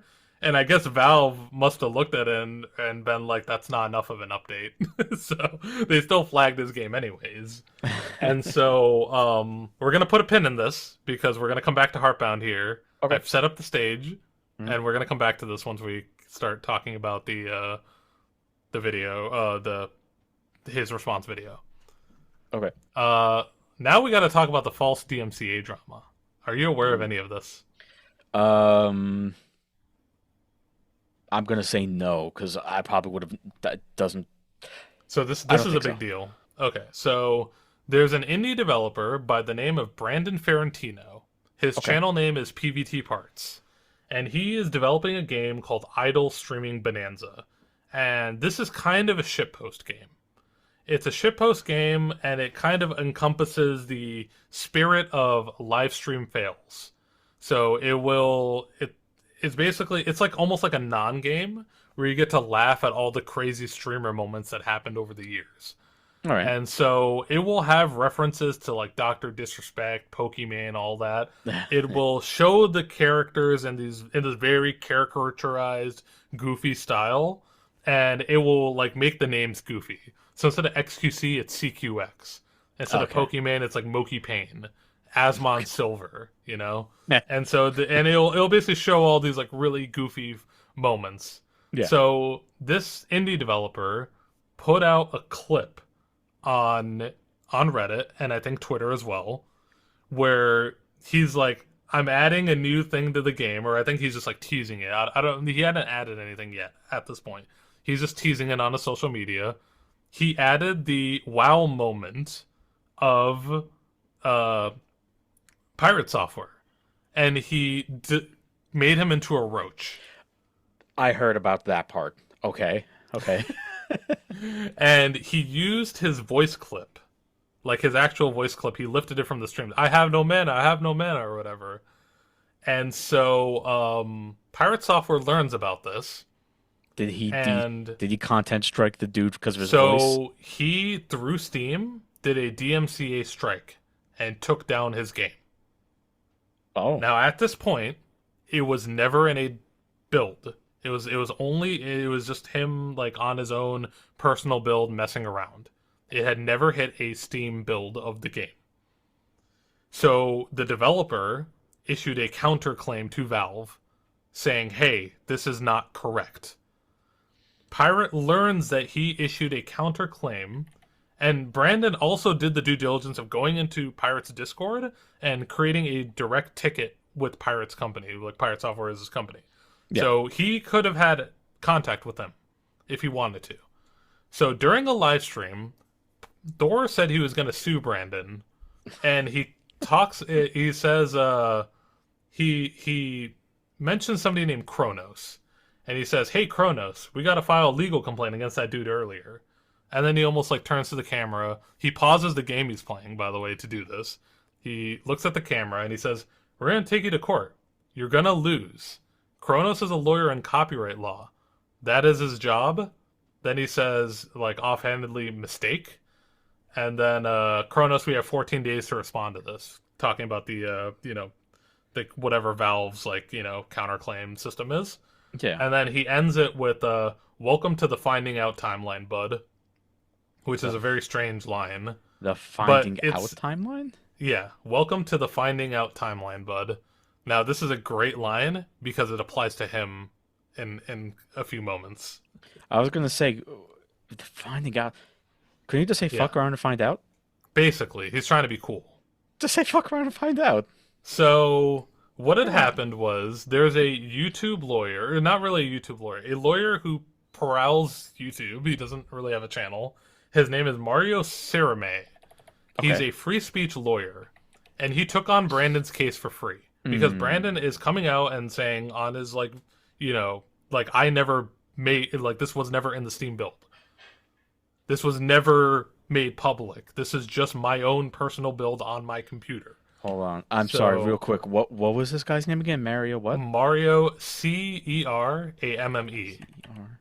He's a C. free speech lawyer. It was C-E-R. Amme. So he took on Brandon's case for free. He sent a formal demand to take down the false DMCA in 24 hours, and it was withdrawn and the game was put back up. Okay. That's not the end of the story. All right. So eventually, I don't know exactly how this happened, but the DMs were leaked Oh boy. between the lawyer and this guy Kronos. Uh-oh. And so the lawyer goes into the Discord. I guess lawyers do that. They go into the Discord to get into contact with Pirate's company and to get into contact with this guy Kronos because Pirate specifically said, Kronos, you're the lawyer. And so the first thing that Kronos says to him when he accepts his ticket, support ticket, hey, just so you know, I'm not a lawyer. I'm not an attorney, is what he says. So the guy Thor said he's a lawyer. He's like, no, I'm not. It gets even better. This guy named Kronos is not even in the United States. Oops. He is based in the UK. And so this guy Kronos is lying about copyright law because he argued with PVT Parts before sorry, I forgot one crucial piece of information. Before the lawyer got involved, like I said, Brandon Ferrantino went into the Discord and he opened a ticket. And this guy is arguing about copyright law to Brandon. And Brandon, he handles this beautifully. He's like, okay, show me in the Steam build where Pirate's voice is in it. And then Cronus is like, oh, you can't use people's voices in your game. It's like, oh, which build are you referring to when you're talking about that, where it's in the build? Can you point me to where in the Steam build it's there? He handles it beautifully. Right. And so eventually once the lawyer gets involved, this guy tucks tail, but he still tries to argue copyright law to a free speech attorney. And so he tried to argue with his lawyer, and then Mario Cerame, he ain't having anything. He's just like, you know what, that's it. We're threatening a countersuit if we don't remove the DMCA in 24 hours. And of course they caved, and they removed the DMCA. So it wasn't that they like he had to literally threaten a countersuit. But basically, Pirate is threatening people with resources that he doesn't even have. Publicly on his stream. And it's crazy. It's crazy that he's like roping, and like it's funny how this guy Kronos is immediately once he gets into contact with the lawyer, he's like, hey, just so you know, I'm not an attorney. I'm not the... Like immediately. What a cobweb. Yeah, it's like what a terrible thing to do. And it's like I can totally understand. I 100% understand if he issued the DMCA when he legitimately thought it was in the game. Yeah. I legitimately understand that. Yeah. But if once you find out that it's not in the game, when this guy is like basically bouncing up and down, going into your Discord to talk to Kronos and saying it's not in the Steam build, like how are you need to be like, oh shit, I'm sorry, and take it down. That didn't happen until the lawyer got involved. It's terrible. So like he was adamant, like I'm correct and I am so correct. I'm not going to humor what you're telling me. Yeah, like I know I'm right. He wasn't even trying to like listen to what he had to say. It was really strange because basically Brandon Ferrantino gave him a direct line to Pirate by going into his Discord and opening a ticket with his company. So at any time, Thor could have started talking to the guy and been like, "Yo, what are you trying to do here? Why are you opening a ticket with my company?" Like there were so many options to where he didn't have to go down like that. And he tucked tail and he ran as soon as, the heat came on, which, of course that happened. But yeah, like it's crazy that he lied about that. And it's just constant pattern of him lying about all these different like things, like, being malicious about his fucking like playthroughs and, just being just a complete prick to everybody. And just, yeah, it's just, oh God. It's like, get me away from this guy. That's a lot. That's a lot. So going into this, I knew about him, WoW, and a little tiny bit of Ashes of Creation. The rest of this, I'm hearing for the first time, and I'm like, the one gear in my brain is just like, Yeah. what? I Okay. don't. So we have one last big thing to cover though Yep. before we cover before we cover the response video. We have to cover Maldavius Figtree. Okay, so that was the character he said he made in Second Life, right? We'll get to it. Allegedly. So Allegedly. Maldavius Figtree, I believe, was his handle for like a lot of stuff before he became Pirate Software Thor. Right. So it was a handle that Maldavius was his name in EVE Online, for example. Okay. And so Maldavius Figtree was his persona on Second Life. Now, if you've never heard of Second Life, because that's like Web 1.0, God bless you. I'm gonna ruin you a little bit. So, We're gonna Second learn, yeah. Life is a I don't even know how to describe it. It's a game that's basically trying to be like a Second Life simulator. And so, yeah, It's that's kind of like a living simulator. it's yeah, where like there's literally like there each world has its own economy and rules to it and all these different things and it's a very strange game. It's almost the closest thing I can think of to nowadays is VR chat. Where you craft and make a goofy character and you go and you like talk to people and you like ship posts and do things like that and I guess in VR chat you can like play games and stuff too in the different servers and worlds and stuff. Yeah. It's Yeah. basically like an older version of VR chat, without the VR obviously. And he was a bad actor in the game and he took communities over, which I'll get into in a little bit. Uh-oh. Um, he had information on his furry character named Maldavius Figtree on a Mm-hmm. website called Wikifur, which documented it, which he requested a takedown of. Wiki. And yeah, there's Uh. I'm so desensitized to this stuff at this point that I don't even think about like what I'm saying is so absurd.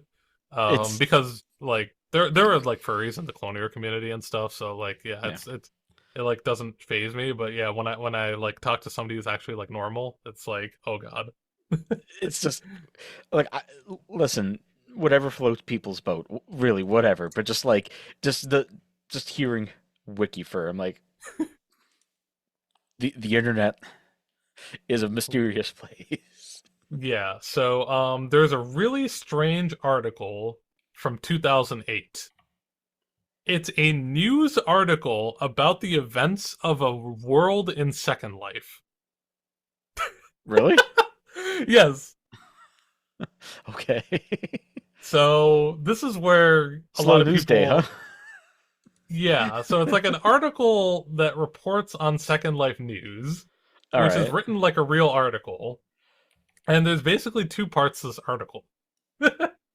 Okay. So there's a which the first part is very offhand in the very very beginning of the article, which states that like he had taken over. There's a virtual area called the Woodbury University, Okay. and it was modeled after the real Woodbury University in California.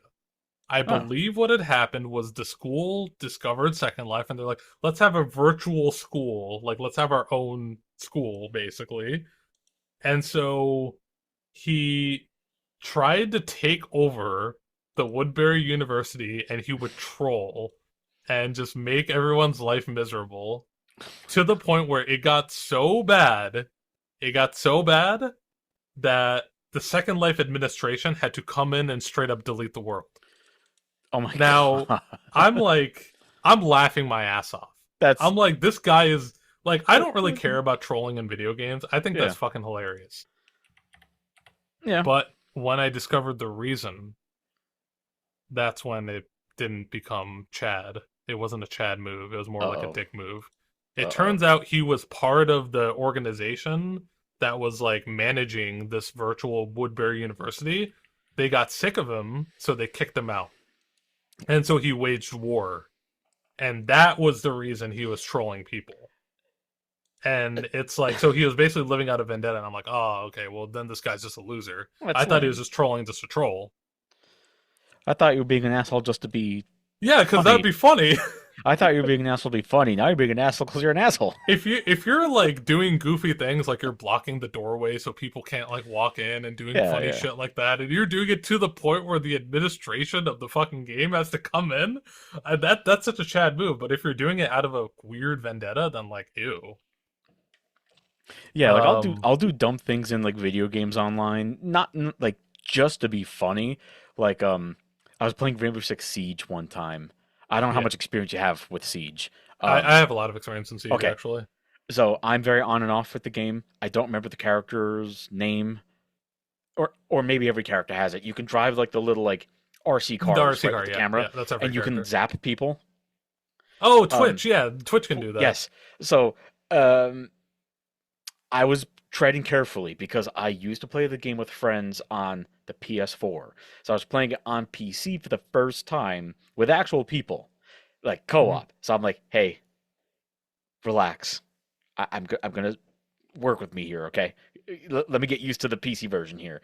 And somebody Yeah, made a joke and said, you know what? Just going with the little RC car to zap everybody. So I hid and I did that. Like, holy shit, dude! Like I was doing good, kind of being an asshole, but it was funny. yeah, And then was like, okay, okay, we need you. I'm like, all right. Then I stopped. yeah. I wasn't trying to like get everybody killed. I was just like acknowledge my poor humor, please. You can definitely grief and troll in Rainbow Six Siege. It is one of those games where you can do that, I which think I people think don't mind I it too much in casual, but when you start doing it in ranked, yeah no that's when people get this pissed. was co-op against bots. Oh, Um, okay, yeah. I do think I accidentally troll griefed people, and I think the division because I think in the division you can block doorways, and I think people get stuck. So I was going to a doorway, exiting. I got like a notification. So I opened up Steam in game, and I'm doing all my stuff, and there's just a Mhm. crowd of people building up.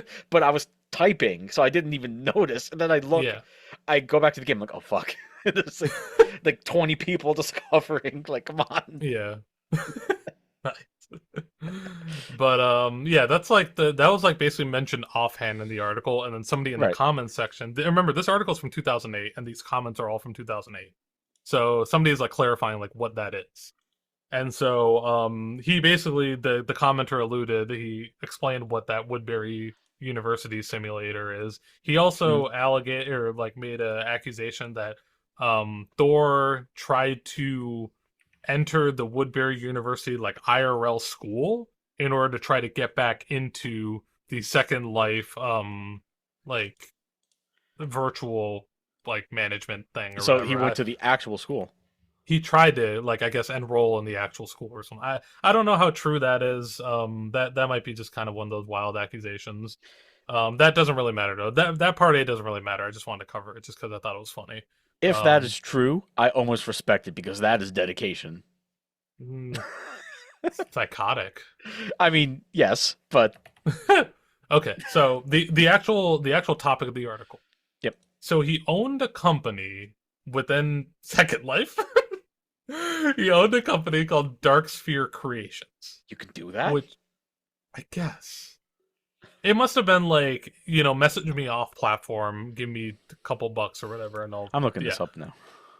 So so he owned a company called Dark Sphere Creations, and what it did is it sold Second Life furry avatars.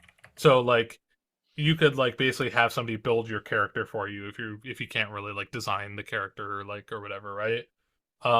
He had some kind of falling out with an individual with the handle Wingless Emoto. Okay.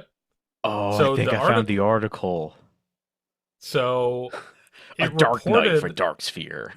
yeah. So Oh my god. so it reported on firing this person, Wingless Emoto, and it alluded that Pirate Software was selling her work afterwards and not paying her. Now, like, like these are like, I mean, if you're an artist, you could probably just do your own thing, if you Yeah. get fired from like a company.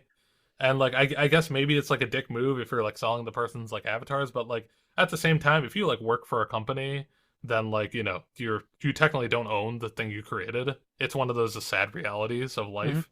Is Yeah. like if you code a program for like a company, even though a lot of people think that they own it because they made it, it's like actually you don't because it was basically we essentially like contracted you to make it. It happens with music all the time too. Like a band will be signed to a major label, and then they write a full album, like 75 minutes of music, and chances Yeah. are they don't own any of it.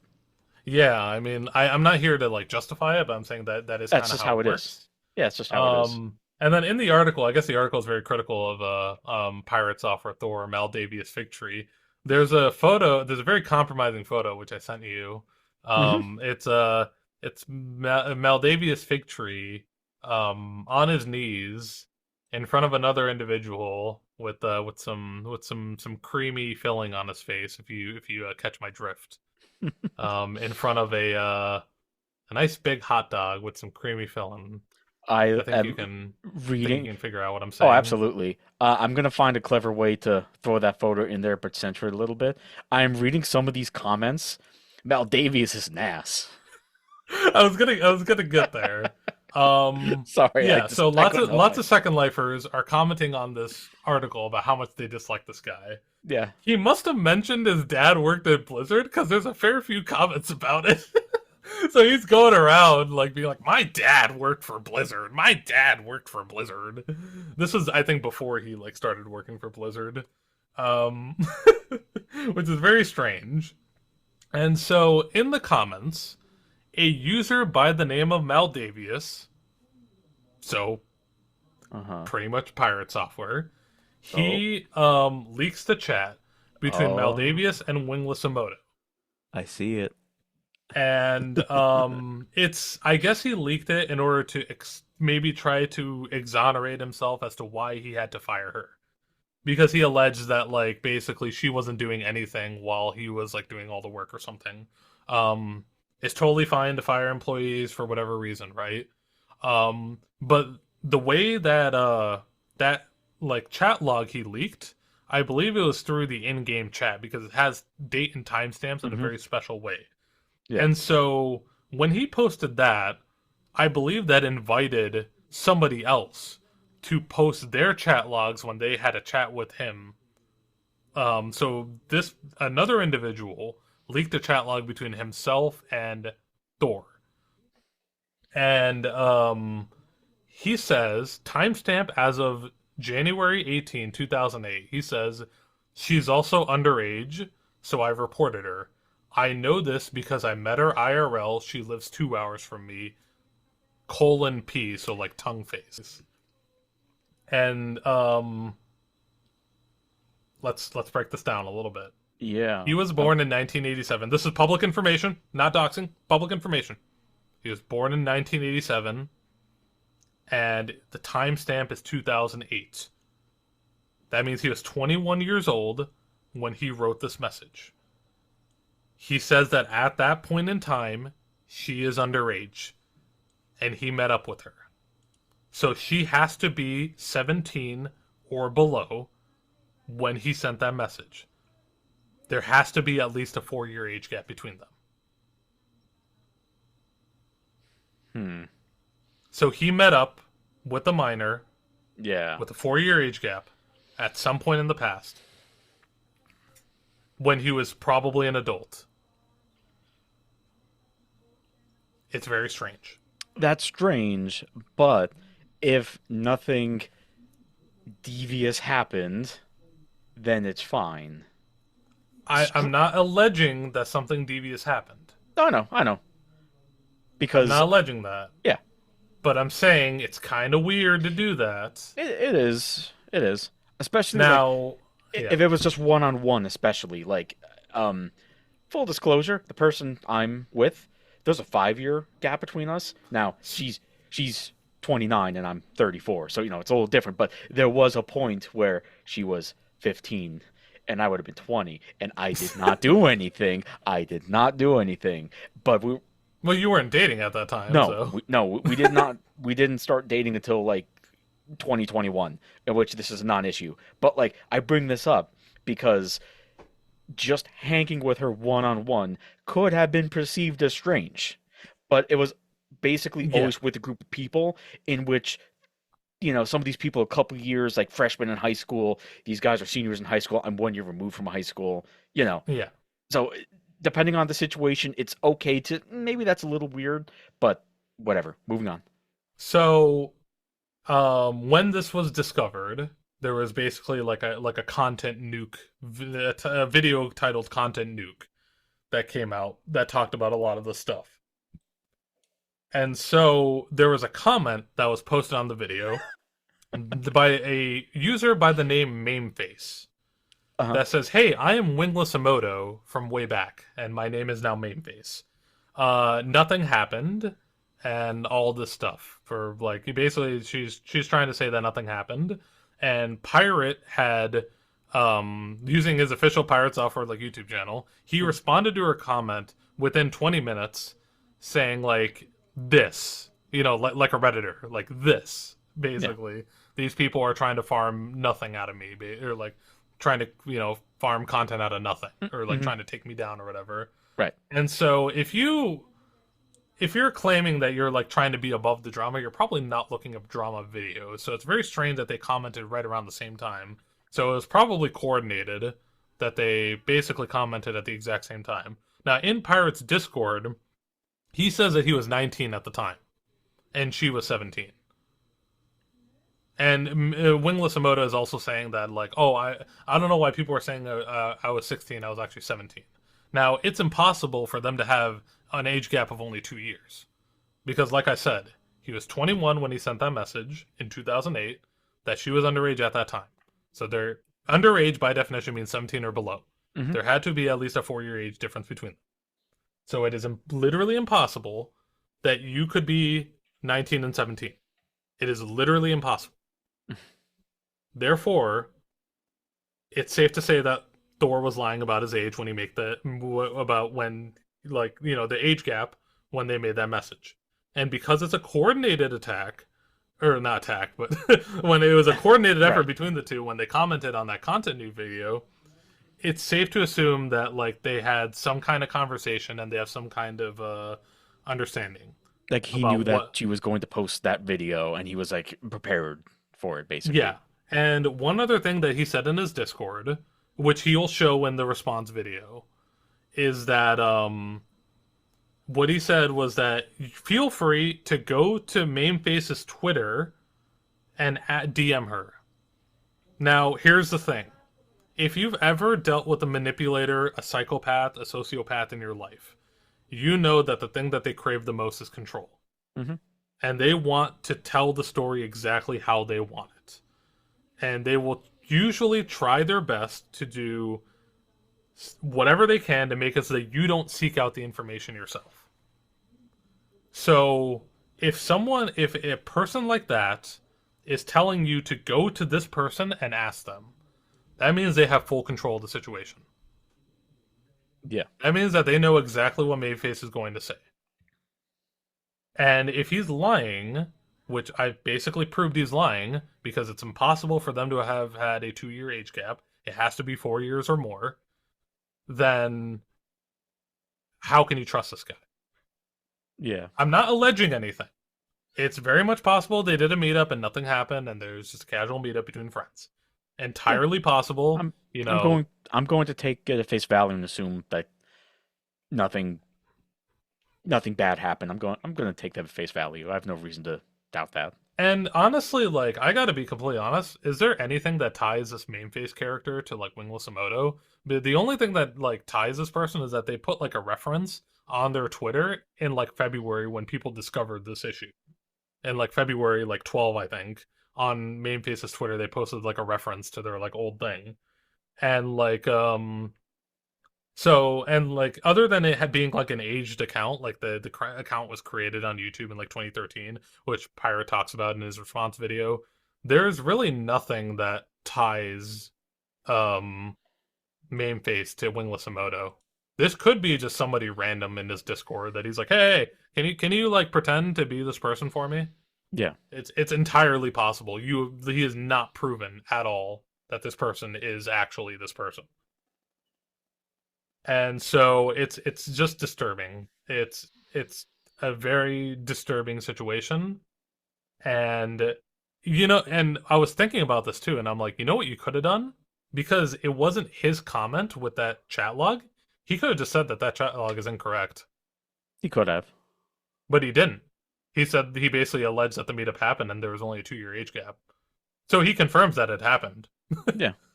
He confirms that it happened and then he lies about the age. It's really just like the guy's a pathological liar, if you haven't figured it out at this point. The guy will basically lie about everything. And a couple things I want to go over before we hit his response, because we're basically done with the Maldavius Figtree nonsense. Can I point out one comment I saw in this post, though? Sure, go for it. Congratulations, Figtree. The only picture of you on that SLH has on file is you sucking a dog cock. Sorry, because it's like furries have the animal penises. Sorry, like halfway through this section, I saw that comment start laughing, and I just had this highlighted because like I have to say this. Okay, all right. Okay, so like it's not wrong, or well, like okay, it's not like a scandal to be a degenerate on the internet in that sense, but like it's funny to laugh at. Yeah, I have to admit it's funny to laugh at. It's funny. But like if you are a degenerate, like, or if you have done degenerate things in the past, just admit it. Just be like, whatever, I did do this, and maybe you're horny as fuck, you know, like if you do some weird shit in Second Life, you know. Happens. I'm not justifying it. I'm just saying it's not like it's not like this isn't something unheard of. So a lot of people were like, I think a lot of people were like, they were focused on the furry aspect that like, oh, he's a furry, that's the scandal. And like, because I was watching a video of like this situation, they're like, oh, he was like dating like a gay dude who later came out as trans. So it's like as if it's not bad enough that he might be a gay trans furry. And I'm like, oh my god, I'm like, dude, like your priorities are so skewed. Like, you're focusing on the wrong thing. Yeah, you're focused. Like, there's a bigger picture at play here, and you're just going to the furry thing. They're reading the headline and taking it like, throw out the article. I don't need the rest of it. I just need the headline. No, and like, yeah, and to be completely fair, the article did post that photo of him like on his knees. Oh, it... yeah, the article posted that. So the article does not like him. So maybe he is true in his response video when he said like the article was like out to get me. Like, yeah, I guess it is possible, because like they're just like, I don't give a shit about this guy. Let me post this thing. But the very last thing I want to go over is that he says he's worked for Blizzard for 7 years, right? He did, as far as I'm aware, he did not go to college. I looked at his LinkedIn. Yes, I did. I don't believe he went to college. And he has stated in one of his YouTube shorts that he did get the job due to nepotism. He complained that the reason he left Blizzard is because he was being paid very poorly. Very, very poorly. Now, I did a little bit of research into this, and there was an article 4 years ago about this. They said that they paid their developers very well. They did not pay their QA testers and other people well at Blizzard. Without a college degree, it's probably not likely that he was an actual developer on these games. It's very much possible he was just kind of a QA tester. Like, just kind of like a low man, like, here's our test build of the game, play it for a while, see what you can figure out, like, you know, like game tester kind of thing. And QA can get pretty involved. I'm not, like, denying that. But I'm saying, like, when he puts on this facade that, like, oh, you know, then I worked as a developer, and then I worked in cybersecurity, and like, is there any evidence that he actually worked in cybersecurity, like other than like a couple things he wrote on his LinkedIn that are really, really vague? There really isn't, and he doesn't have any formal training in it. And I'm not saying that everybody has to have formal training. There's plenty of great developers that have never had formal training, but a lot of people have looked at his code for Heartbound when he does his streams, and they have claimed that his code is very, very bad. Like, he doesn't adhere to very standard code practices that even by the end of, like, your first year of, like, your intro courses, you should be able to do. Like, apparently he doesn't use loops. Like, I haven't looked at the code myself, so I can't confirm. Apparently he doesn't use loops in his code. Loops are a pretty fundamental aspect of programming. And he wasn't using variable names and declaring variables where appropriate in his GameMaker code. So I am no expert in programming. I took a handful of classes and left every single one, and even I'm aware of loops and variables. Yeah. And people were saying that why wasn't he using it? Now, it may be some issues with GameMaker because GameMaker is, like I said, it's a very specialized engine that's made specifically just for like people to kind of get their stories out. You know what I mean? Story Yeah. and art and characters. So there may be some weird nuances with the engine. It's entirely possible. Maybe there is a reason why you wouldn't use a variable name in this circumstance, or maybe do something else. I guess it's not out of the realm of impossibility. I haven't looked through the code myself, but there's a lot of people saying like this guy's code is actually not good. Yeah. And so it's entirely possible that he's lied about his entire experience. And like when he says like I've won like DEF CON awards or whatever, the awards were awarded to his team, and his team were of I think usually like 20 plus people. So it's not like he won the award himself. So the DEF CON teams can range anywhere from 5 to 20 people. So I'm not trying to say that the guy is completely like useless and doesn't know what he's talking about, but I'm saying that like there's a legitimate possibility that he's very much exaggerated a large percentage of his knowledge base, or like what he claims to be like an expert on. Yeah, like if it was me and him going against me in like DEF CON, he's gonna wipe the floor with me. But if you're on a team with, I don't know how big these teams are, like They four, can get five, up to six. 20 people. So let's say he's on a team with 14 other people, so it's a team of 15.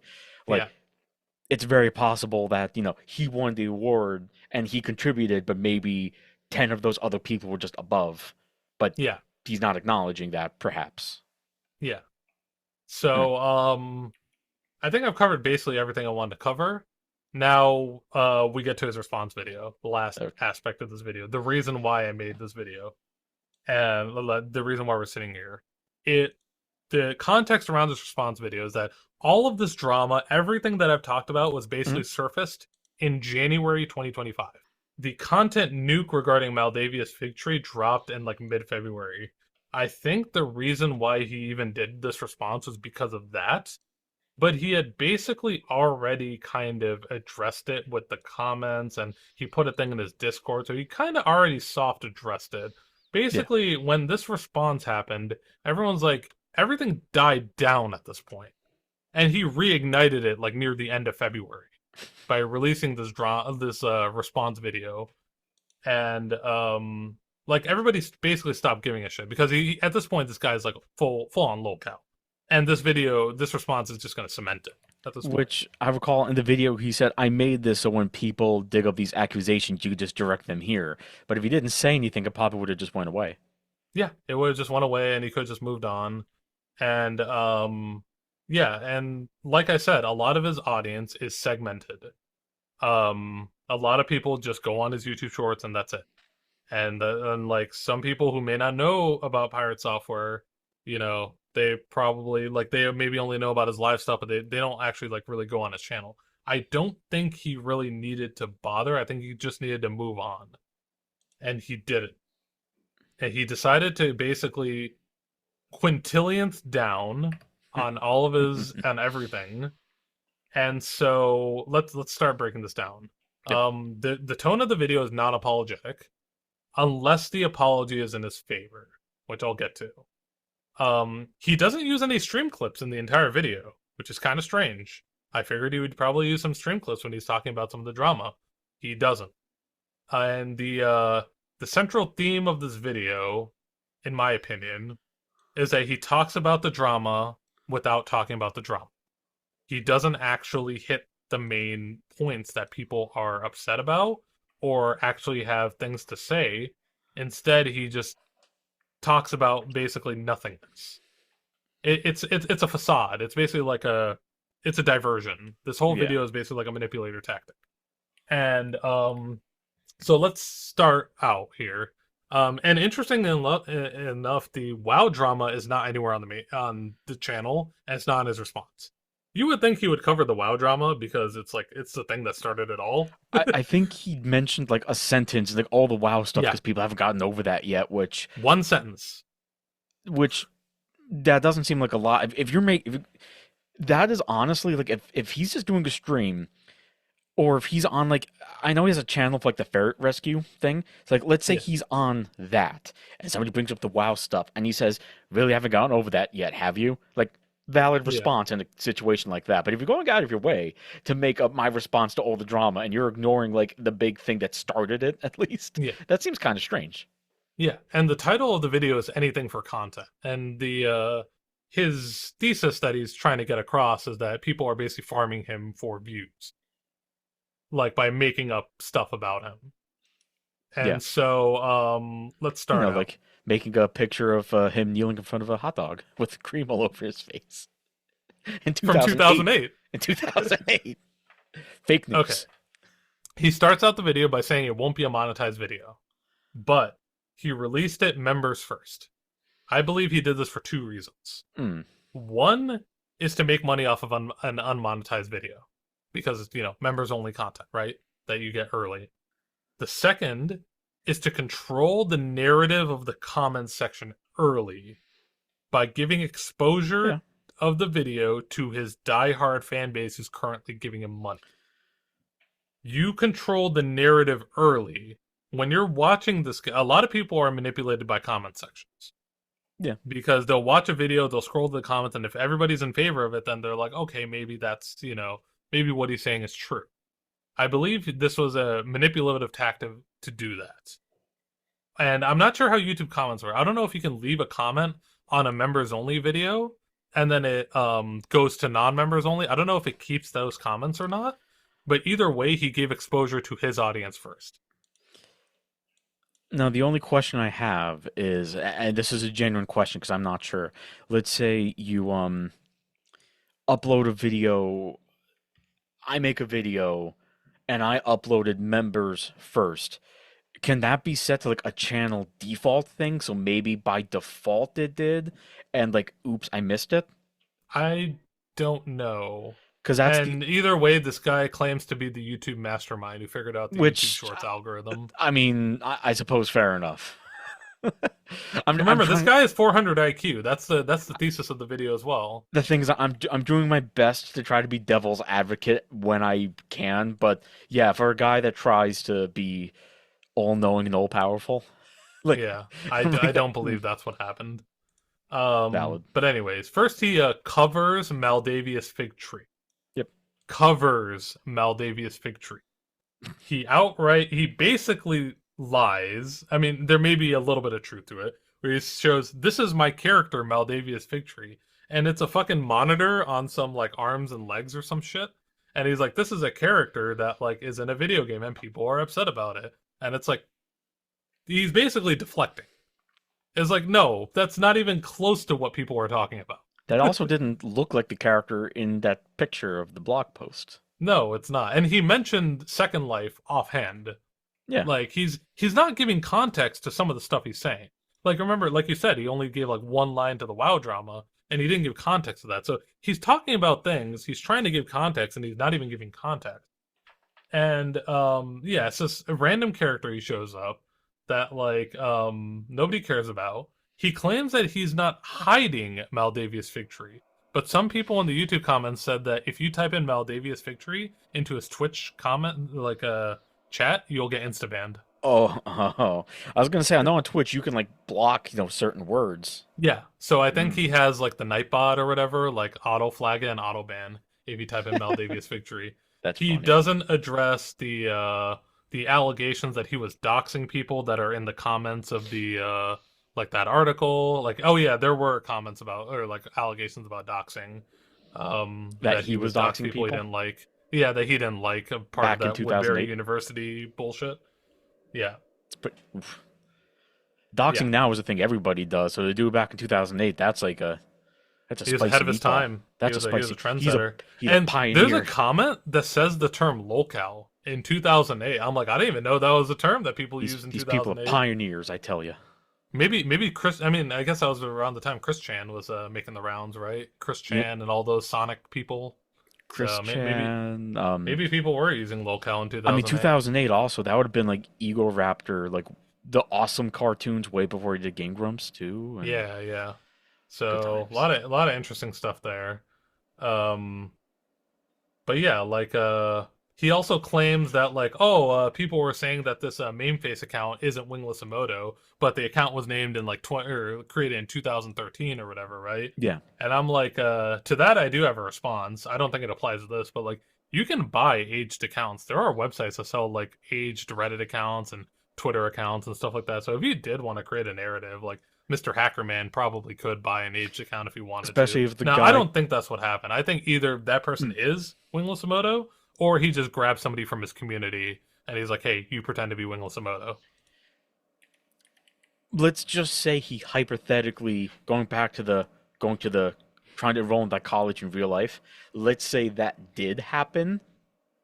Hypothetically, if Yeah, that did happen, no reason why he wouldn't buy an old Twitter account or get yeah. somebody to fake. You can buy them cheap. You can buy like a cheap Reddit account with basically age and no like comments or anything like that. Yeah. You can buy those as cheap as like a couple bucks, and like that's why you shouldn't trust Reddit. Because people buy and sell accounts for like marketing purposes and stuff like that. But yeah, he doesn't address the doxing allegations. He doesn't address his furry degeneracy, which I would have liked to be like, okay, guys, yeah, I did get on my knees in 2008. You know, I that would have been kind of funny. I don't know, maybe I'm just messed up, but No, the thing is that would have been funny, yeah, but that also could have theoretically been used as a way to like break the ice to like, you know what I mean? Be yeah. like less serious. So the second Actually, part that would have made is sense for him to do that if he's trying to manipulate people. That would have made sense for him to do that intentionally. Be like, haha, funny. he's a strange person. Yeah. He picks and chooses when he wanted to like actually tell the truth or not. But anyways, the second part is he starts talking about Ashes of Creation. Now, Right. but he starts talking about Asmongold. And he starts talking about, I did an interview with Ashes of Creation, and people were mad about that I did an interview with Asmongold, and I was really quiet or he was really quiet the whole time, and people are mad. That Now, Asmongold was quiet. I've been watching a lot of these like, videos about covering the drama to compile this whole story. Yeah. I can't find a single video that even talks about that. The only thing about Asmongold is when he defended him during the WoW drama. That's the only thing I can come up with. So you had mentioned that maybe people were like upset because they just don't like Asmongold. Because there is a growing number of people on like Reddit and Blue Sky that basically just hate Asmongold and everything like Which, if we that has to can, do with them. if I could clarify that or ask for clarification, I have actually only ever watched Asmongold like random little clips and a Hmm. video he uploaded about like living below your means quietly Yeah. like a couple years ago. So I don't really have much experience with him. Yeah. Is he like controversial, like doing like politics or something? So he's not really controversial except in the realms of Reddit and Blue Sky because he's a little bit more on the conservative side.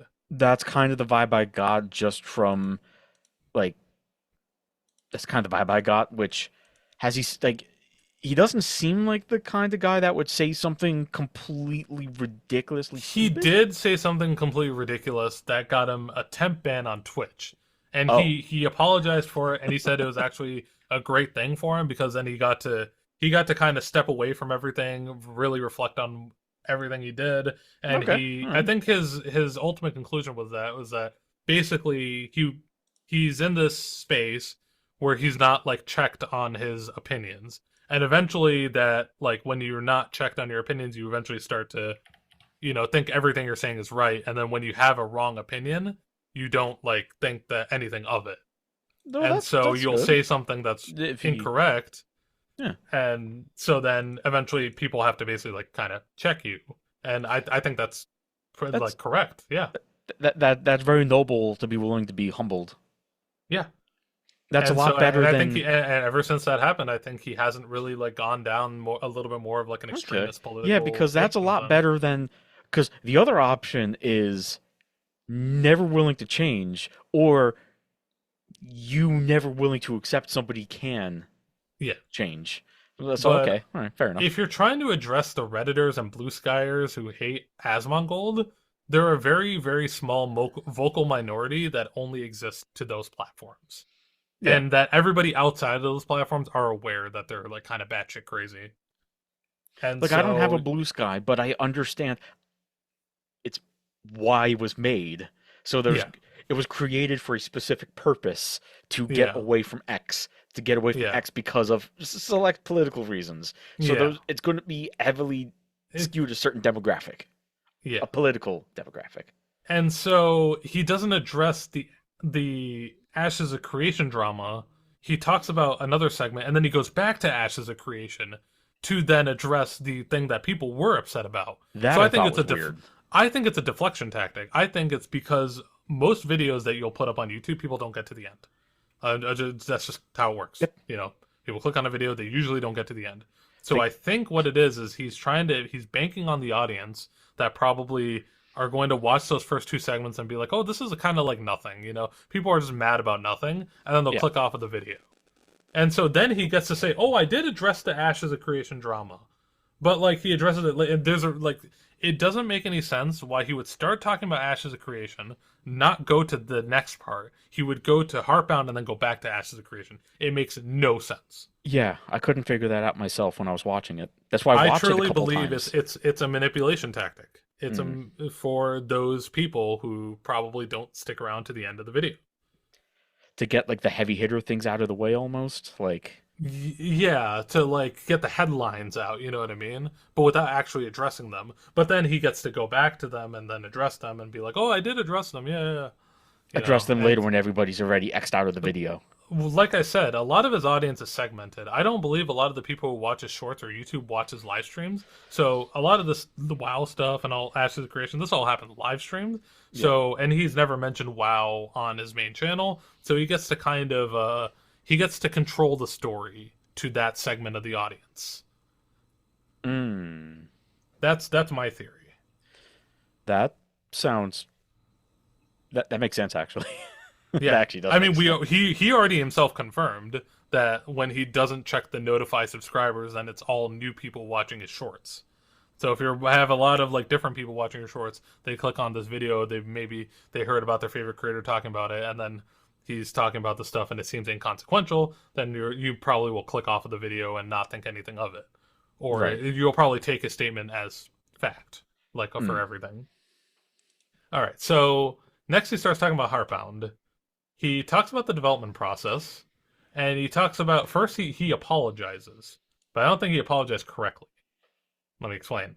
Hmm. He apologizes. He's like, "Oh, I haven't been fair to you guys. For those people who are like asking about Heartbound development status, I haven't been. You know, I've been working on Heartbound, but I don't. I didn't talk to you guys, so I apologize about that. I should have taken time out of my day to do that. I almost feel like he's apologizing, but like patting himself on the back while he's doing it. Like, I've been oh, doing it. I just I'm didn't tell you. sorry that I didn't take time out of my day while I'm making the game to tell you about the progress of the game while I'm trying to make it. You know what I mean? It's one of those things where it's like I'm reading this. Maybe I'm reading too deep into it, but I'm just I'm like I'm watching that. And I'm like, I don't I'm know. willing. I could see it both ways. I could if like I could see that argument. I also could see it like because when I listened to that, I basically took it like well, I have been working on it, but I didn't really tell you, and that's my fault. So my Yeah, bad. That's how I took it and personally. so he apologizes, but he's never. The game was supposed to come out in 2017, so nobody really gives a Yeah. shit if you haven't been talking to people about the game in the last year. What about the last 8 years? You know, why didn't you come out and be like, "I'm sorry that the game basically never came out when it was supposed to come out 8 years ago," and I've basically been like pushing it back more and more. And here's the reason why is because I designed a short game and then eventually became a big game. You know, there's a lot of things he could have said, and he doesn't say that. But then Yeah. he says, "Hey, I've been working on these updates for the game." And like I said, Steam had marked his game as like basically abandoned. And so he released some recent updates. And these recent updates are basically Nothing Burger updates that he, in my opinion, created solely to get the To get that like the tag or get that that tag off his. warning removed. If I go, he said he talked about he created he created an update in February, and an update is coming out in March. Let me read you some of the patch notes of the February update. Access to a monthly development build. Um, but you have to like it's a specific build that you have to like put the there's a code in the game that you have to do in the beta branch, and it's a Windows only specific build. So it gives you access to that. It gives you access to that. Changed content. Let me read this to you. Hashtag has been added to the font of the game. Congratulations, you're breaking records here. Sheldon's storyline has been extended. How has it been extended? Who knows? Which Country update is this? locale. This is the February update that he quotes in his video as Patch I'm working on it. 10964. Yes, and then there's I see it. Okay, I see it. Country locale codes have been replaced with localized language names. Okay. A quit button has been added to the menu with an "Are you sure?" option. An end is no longer the end. I guess it means that like when the game ends, you can still like go back into like a hub zone or something. And then Could a be couple like a and like cryptic little puzzle. and some bug fixes. That's the February update that he quotes in his video. Now he released an update on March 2nd, and there's some more stuff. New content. The Clash is now accessible after the Mossback scene all goes wrong. So he's saying something is accessible a little bit earlier. That's one bullet point. Okay. The second bullet point. Dialogue has changed for the artifact in some areas. So he changed up a little bit of dialogue. Third bullet point. Some things in Animus are now remembered. So vague, I don't know what that means. No specifics. Fourth bullet point. All memories have been forgotten. That may be a thing where if you're like logging in from a previous save, maybe it gets reset or something. Maybe. And then the last bullet point. All changes from the February update have been merged into the public branch. Basically, he's not working on this update, or he's working on it, or on this game, or he's working on it out of spite. I've never seen a developer that's worked on a game out of spite before because people call them out over it. The only thing I could say about some of these things in the March update, so I've never played Heartbound. I mean, I never played it either, but So, these bullet points are so vague. Some things in Animus are now remembered means absolutely nothing to me. Maybe it means that like, who cares? Like maybe that means something to somebody who's content. played though. Like let's say after February, right? Somebody saw his video and said, "Okay, I'm updating in February," and someone said, "Okay, they bought it in February." Maybe, like I don't know what the Animus is. The only thing I know. Like the only time I've ever heard of an Animus in video games is Assassin's Creed, right? It's like I don't know anything about, I don't know what that means, but yeah, I've never I don't know played it either. So it's like I don't know what this is trying to tell me, but if I played the game, maybe I would. Devil's advocate. Yeah. So again, he cries about getting review bombed, but again, I've already addressed that by saying, "Hey, these are your paying customers. These are people who have bought the game, even if they are shitposting. You know what? They spent money on your game." And and the thing is, because like you could see overall reviews very positive, recent mixed. So yes, it looks like it was like a clear effort to bomb the game reviews, but most of the reviews like it's like where's the content, where's the updates? This looks abandoned. Yeah. I mean, it's quite strange. Because in his video when he said my game's being reviewed bombed, I was expecting to see stuff like Hot Roach, like Bad Mage, 7 Years of Blizzard. I don't really see this. There's a couple here and there. But... It exists, but like the vast majority of these negative reviews sound legitimate. They sound like legitimate things, but it's coordinated to all hit. Yeah. So like. Yeah, there's like it's an attempt to bomb, but they're using potentially legitimate things and just timing it all at once. Right? Yeah, and like I think it's just people that forgot about the game and then they realize, "Oh, that's the guy that made the game. Oh, let me leave a review so that people don't get into the trap of buying this game when it basically hasn't been worked on." I honestly think that's the reason. And so but yeah, that's basically the Heartbound section there. Then he goes back to Ashes of the Creation. He talks about the mistake he did, but he doesn't talk about his terrible, like, the way he responded to the mistake, where he's like, which one of you did it? You know what I mean? And like, Yeah. he's like, which one of you got our team killed? And then he's like, he gets the clip, and then he's like, oh, I didn't do anything wrong. I did nothing wrong in that situation. He didn't address that. He just addressed the mistake, and it's like, it's almost like you should have actually apologized for how much of a shithead you are. You know what I mean? Like, it's one thing, like, I acknowledge you acknowledge the mistake. For the first time in your fucking life, you acknowledge a goddamn mistake. But you're not acknowledging how much of a shithead you were for, like, a decent amount of time with your own audience, which is a shitty thing to do. Yeah, now I could be wrong.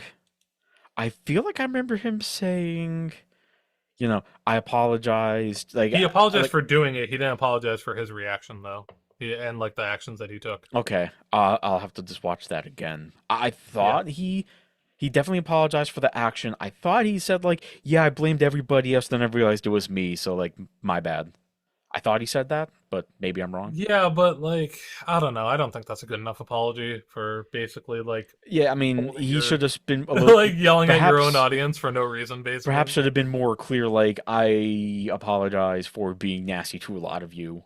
Like, You gotta love your audience, man. Like, however crazy they may be, you got, unless they're like actually like doing illegal stuff or something. Like, you usually gotta love your audience. So, yeah, it's not good that he's like treating them kind of like, terribly on Twitch.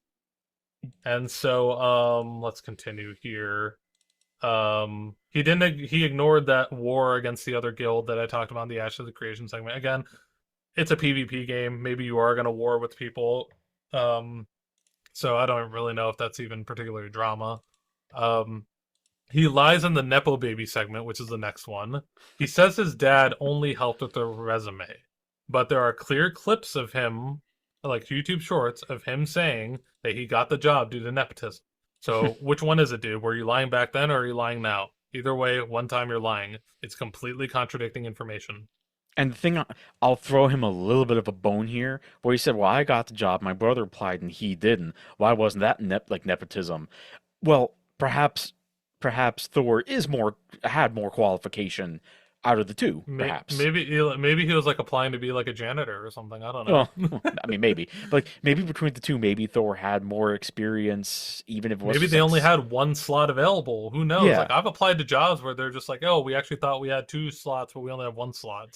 So Sorry." like, if there was only one spot available and the two of them applied, maybe Thor was legitimately the more qualified one, perhaps. But Yeah, like, there there's there's a also lot of nothing, reasons. there's also nothing wrong with admitting that you got a bit of help because of who you know, because there's people with master degrees that try to get jobs nowadays and can't, and it's It took just me like, a year to get a job after my master's. so like, there's no shame in that. And like the thing is like nobody really cares that much if you get hired due to nepotism. If it's like as long as you're able to do the job. Like Yeah. take for example a family-owned company. Are you ever gonna bat an eye when like the kid wants to like go into the family business and he's making an effort into learning everything, and then he gets the job as like he starts out lower and then he works his way up? Is like, are you gonna say that's nepotism? It's like, not really. I mean, he's like putting the effort in. I guess it's technically nepotism because I guess they're gonna hire him because he's the boss's kid. But if it's a true boss's son situation where the guy is inept, then I think that's true nepotism. But like nobody bats an eye when it's like a family-owned business. Even in football, in the NFL, the Philadelphia Eagles, the owner's name is Jeffrey Lurie. His Yeah, son is often with him, and it yeah, kind of looks like his son's going to eventually take over the team. But yeah. if his son, like, they won the Super Bowl this year, right? Just like, last month, actually a month Hmm. ago today. Wow. Yeah. They're my team, by the way. So yay, go Birds. So if his son is there watching them build this team by drafting players and making trades, and like, we can't sign all these players, so we're gonna cut this guy, and this is why. And Yeah. he's here for like years and years shadowing, and then it's his time. That's not really nepo. That's Yeah. you shadowing for years and years and Yeah. years, When and a people kid is would be in a okay with family that. restaurant and like, he's been around it most of his life and he starts working there and then maybe he goes into management at a younger age than what you would expect. It's like, yeah, because the kid's been around the restaurant his whole life, Yeah. you know. Nobody like yeah, like just admit it. Just admit it, dude. Like it's Yeah, fine. yeah, it's all right. It's it's so tricky to get jobs. I could imagine getting a job in the game industry is probably always kind of nuts. So to have any advantage, like You might use as it, well take it. Yeah. use it. There's no shame in that. Yeah. And so that's all I had for that segment. He pretends that the voice changer drama was a real drama. I don't think. And but like the thing is I think it was just most people kind of just laughing at him a little bit. Yeah, Just it's because poking fun. they uncovered the old like, interview and he's like talking in the higher voice. So I think it was just people kind of like lying about or like just laughing and having a good time and just kind of compiling the Lolcow aspects of him, you know what I mean? It's Um people poking fun at dumb things. Then for the last segment, he tries to cover the cheating, Hmm. which is the longest segment. And the first thing he says is, well, if I can sum up this segment of the video in just a few short words. I'm too smart to cheat. That's basically all he says. That's the vibe he definitely gave off. Yeah, That's for sure. he just goes on and on about, oh, look at all these awards I got, and look at all these things I've done over the years. Oh, I love puzzle stuff. I've done this all my life. It's like that's not addressing what actually happened. You know what I He mean? spent so So much time saying I'm smart and went to DEF CON and all this, and I'm on a team, and DEF CON wanted me back, and this team want me because my team won. It's like, okay, but I what? like zoned out because he just kept going on and on about like something that's just not related to the topic. And it's like that's all fine and dandy. Okay, but like, what about what about Animal Well? What about your runs? What And so about the he North does talk Pole? about that a little bit. So first he says, "Why would I use my phone to cheat when I have three monitors?" Now, there's a very easy explanation to this in my opinion. When you're on stream and you pause a game and you hit the start button and you pull up Chrome and you're typing away and you're looking at a specific monitor and you're reading it for 5 minutes and then, oh, I have the solution. It's pretty obvious you cheated. But when you're on your phone, you can try to pretend that you're setting up a booty call for later. You know, you can try to pretend that you're trying to tap some ass after the stream. So like, it's pretty obvious. And He's hitting up his also, old buddies in Second Life. Go like, hey guys, he's trying to get on his knees. Yeah, Maldavius is coming back. we're back.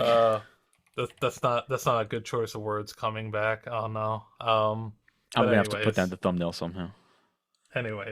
but yeah, like the thing about it too is that like yeah, like he spends a good amount of time waiting and scrolling through I did notice before watching again, like you kind of see the he phone a little bit, and then you see like he's looking down like this, yeah, like while you're talking, you could see I'm looking down here because I yeah, actually have a small it's like a 15-inch, it's like a portable monitor, right? Like yeah, USB-C into the computer. So I have us full screen on my big screen, and I'm getting all my tabs and my research and my images on the yeah. small screen. Hmm. Um, so like he could be doing that with the phone And so theoretically. like what happens when you get a text message on your phone and you respond? I pick up the Yeah. phone, I see the text message, I tap the open, I put in my password, I quickly type the message, and I'm done. Mhm. I don't sit there and I don't slowly scroll the phone and really read it for a good couple minutes. I don't do that. You know what I mean? Yeah. And so it's pretty obvious that you were reading a big piece of text and you were scrolling through it and you had to have searched it before you did a Google search. And so yeah, like it's pretty obvious that you looked it up, dude. Like it's really obvious. And this fucking phone argument, like, oh, why didn't I use the monitors? It's like I said, I've streamed, I've done streaming. It's pretty obvious when somebody's like looking stuff up, you know what I mean? Yeah. But yeah, basically, like I said, he spends the rest of the video being like talking about how much of a know-it-all he is, and nobody likes a know-it-all. Like, let me be real. Everybody likes a smart person, but nobody likes somebody who likes, I look at how smart I am. You know, like Look nobody at likes that kind of me. person. Look I at me. went to Look at my DEF CON the awards here. Like, I went to DEF CON. and He I'm doesn't showing sound. this as a reason as to why I didn't cheat. And I actually have I heard a statement about this a long time ago. I don't remember who I heard it from. Yeah. Um, Cheating is a dumb thing to do, but you're Hmm. never too smart to cheat. Hmm. So Interesting. what I mean by that is that the core problem of cheating is not because you're dumb. It's because you're in a situation that you need to immediately get out of, and you're looking for the fastest possible route to get out of that situation. And when your persona is this smart hacker, cool guy, puzzle solving genius, you don't want to be sitting there for 30 minutes trying to solve an Outer Wilds puzzle if Yeah. you're if you try to put out that persona. So it makes sense that this guy cheated. And I have a couple of examples here of people who are skilled at the top of their game who still cheated. Um, Tom Brady, Deflategate, Yeah. Billy Mitchell, Billy Mitchell. Well, yeah. and something a little bit more closer to home here from the Clonier community. There was a guy named Shmooey who it was discovered for years and years this guy cheated his like full combo runs in Guitar Hero Clone Hero. You know who And else there's a cheats? big Carl Jobst Half video the about it. people that play Call of Duty. Yeah. And like the thing about Shmooey was that he was a top player. He even Yeah. went to like live meetups and he was able to play. And it was just one of those things where it's like he hit a wall, he couldn't get over it, or like maybe it was progressing too slow. And he says one day he made the mistake of deciding, okay, I let me cheat this run or let me fake this run. And then basically that starts a domino effect where he had to continue doing it That's the to keep expectation that now. persona because yeah, he set the expectation too high. And like I said, cheating, the core problem of cheating is not that you're dumb or you're not skilled enough. It's that you're in a situation that you want to get out of and you want to reap the benefits of, an accomplishment without basically by taking a shortcut. And once you do it, it's just a bad cycle. And it's pretty clear because he cheated other puzzle runs as well. And a couple other things here. He said that he streamed 39.4 hours of Animal Well through, and he showed it through Twitch Tracker. He fails to disclose that Twitch is not actively watching your video stream. It is only tracking as long as your stream is up and your category is that video game. So if I go to the bathroom, or if I go on a different game, and like I don't switch the game category, it's still saying that I'm streaming Animal Well. So Yeah. that 39.4 hours does not mean that you were sitting there at your computer doing nothing but playing Animal Well for 39.4 hours. So I thought that was a little bit manipulative that you're showing the Twitch tracker and you're saying like that's kind of what he was alluding to in my opinion, and I'm like, I don't know about that. Like I said, I've Hmm. definitely spun up the stream before and I forgot to switch the game and things like that. I've done that too. Um Yeah. so yeah, it's again, it's very manipulative, you know what I mean? Just trying to use every possible thing to his advantage. And with Animal Well specifically, he says something that is very strange. He said there's a lot of people were in his chat, a lot of people in his community, are puzzle solvers like himself, and that they solved the puzzles in the game together, I guess. Now, here's the thing. You were there, Mr. Thor, Pirate Software. You know if you use the chat or not, or if you use your community resources. And the big thing that people are upset about is the one puzzle where it's like the one tile in the background that's like basically the developer of the game himself thought it may not be ever solved, that puzzle, because it was just that obscure. And so if you're able to solve it and you're basically able to do it on a whim, and now you're saying, well, our community was working on it. It's like, did you or didn't you use chat resources? You are going to remember this puzzle. It's a very specific puzzle, and Yeah. you were there. So just tell us, did you do it or didn't you do it? What's this middle ground of like, it's expected, like, well, what the fuck are you trying to even say with this, dude? Like, what is this middle ground you're trying to do? There is no middle ground with this. Either you did or didn't do it. And if it's that obscure, it's okay to admit, like, all right, I needed help with this one. Well, you could have just said people in the community were there and they were helping you solve it, and I read the chat, and like somebody mentioned that, and that gave me the hint that I needed. That's all you need to say. Yeah. That would have been perfectly like if all this bullshit is true about how your community is puzzle solvers and you're solving the game together, which I don't believe because he's the kind of person who tries to make it out to be that he does everything himself. I don't even He tries necessarily to make believe it that that. like he does everything himself, and I mean, I don't watch his streams all that much, so I know he stopped playing WoW, but like, Yeah. how many of the games he plays, like how often are they puzzle games? Because I kind of get the vibe he does a lot of RPGs and MMOs, Yeah. in which it's I going to be not so much puzzle as it is like quests. Well, he does a lot of game development, like live streaming. So like he'll be streaming himself doing game development as well. Yeah, yeah, yeah. That's true. And there's Um, also a clip of him famously where he's just like, I spend 12 hours a day doing game development. Or yeah, I spend 12 hours a day streaming, and then I spend 4 hours a day doing game development, and I'm on the hard grind. And it's like, if that was really true, then why the hell isn't Heartbound out yet? like he's supposed to come out what, The 2017? the guy tries to claim he spends 16 hours a day straight working, and it's like that's I hate people who say like, oh man, I did like 180 hours this week. It's like, no, you didn't. You probably fucked around for a while. You shit posted for an hour like at work or whatever. Like, no, you didn't. No, you fucking didn't. And There are even very few people in this world who actually do pure work for 16 hours a day. yeah, and even Very if few people. depending on your job or the situation, if you're one of those where it's like, yeah, I worked 18 hours like 3 days in a row, it's like that's not maybe that's not a good thing. That's not healthy. That's Like not that fucking healthy. Yeah, it's sometimes used. I'm not just saying him, but this is like more like a general statement. Like I Yeah. know people that go like, oh yeah, like other post office friends of mine, they're like, oh Yeah. yeah, this week I worked like 62 hours, like doing that work, and I'm like, dude, your bones, your Yeah. joints, they like you gotta relax them, dude. Yeah. Like, yeah, you're my age now, you're 33, 34 now, but keep doing that and see how you are at 39. Like, You need a you gotta balanced relax. lifestyle, yeah. And Yeah. like obviously, I'm not denying like a friend of mine, like I said, he's living a crazy life right now. He's finishing up his school, he's doing research, and he's doing like nursing as well. The guy's pulling major hours, and Yeah. he still makes time to play video games with us sometimes. And so like, but Good on he's him. in that part of his life, but that he, I acknowledge that like that's not going to be sustainable long term, and he knows that too. Eventually he's going to finish his schooling and then get to a different like state where at the very least he'll be making a lot of overtime pay. Hmm. Hmm.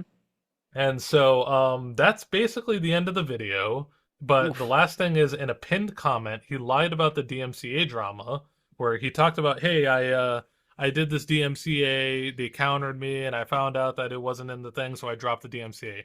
He didn't mention that he threatened to sue somebody on stream with somebody who's not a lawyer that he said is a lawyer, and then when the other guy showed up with a lawyer, that's when he caved when they basically threatened to countersue. Yeah, I forgot So about that part. My bad. so like that's again that's so encompassing of the main theme of this guy where he bends and twists the truth to the point where it's like not really what's going on. And so I think that's what like is really, got everybody on edge about this guy is just that like the way he like lies and very much is manipulative. It's standard like psychopathic manipulative behavior. I've dealt with people like this in my life, and you just got to cut them out. You got to cut them out. You can't deal with people like this. And I'm not blaming his audience one bit. I think that they may not have all the information. I think that's probably what's going on. And they're probably just part of the YouTube Shorts crowd and they don't know any better. Yeah. And that's okay. But to the people who like watch his live streams and stuff, I don't quite understand it. There's a lot of other creators that you could be watching. And the main conclusion I have about this guy, he's not grateful. He's not grateful for all the things he's had in his life, the resources that he's been given access to. And I don't doubt that he probably is a decently smart guy, but just the ego and just the level of, craziness that he has to him, it just cements him in Lolcow territory. The guy's full on Lolcow at this point. He should be on Lolcow Live with fucking Boogie2988 and Oh my god. Keemstar and all these other fucking crazy critters. I saw a clip of that podcast once because I don't watch Keemstar. I don't really watch Boogie. You know, Yeah. I don't watch them. I saw a clip, and after 40, I think Wings of Redemption was on there, Yeah. maybe? It's Wings of Okay. Redemption, Boogie, and Keemstar. Which, oh, that's just hearing those names in a row. I'm like, ouch, that hurts. Um, It's kind of an interesting idea to put all these like crazy critters together, though. I do have to give Keemstar a little bit of props for that. it is. I mean, Keemstar is one of the biggest locales of them all, though, but was this Keemstar's idea? it was. I mean, from a business standpoint, I mean, good idea. It's like He should go harder on it though. He how do should. we He, make how do we market something better than just one train wreck? What if we have five? Just yeah, no, do he like a should go train harder wreck. on it. He should get like more train wrecks. He should talk to but like he hasn't been like doing it properly though. And like I'm also like saying Keemstar smart, but like he's also kind of a crazy person too. He is definitely Lolcow. Like I do not like him. Let me make that very clear. Yeah. Yeah. Um, but yeah, like I truly believe he's like this video has truly cemented Pirate Software Thor as a lolcow. And this drama and all these elements and all these events that happen will follow him for the rest of his life, no matter what he does. Wow. And it's sad, and but I think it's completely true, and he'll never be able to shake it because he's just willing to die on the hill. And even when he's doing a response video, he still can't truly admit what he did, all the things that he did were wrong. He has no way of, creating, like, being introspective about yourself. So yeah, that's about it. You got anything else? Um, I feel like somebody just in one sitting just read to me like the whole Bible in one sitting, and they're like, It "Any took. questions?" And I'm like, You have no idea how long it took me to amass all this information. going into this, I believe we said we're trying to keep this like 30 minutes to an It's been hour, like and three hours, it's right? about 3 hours again.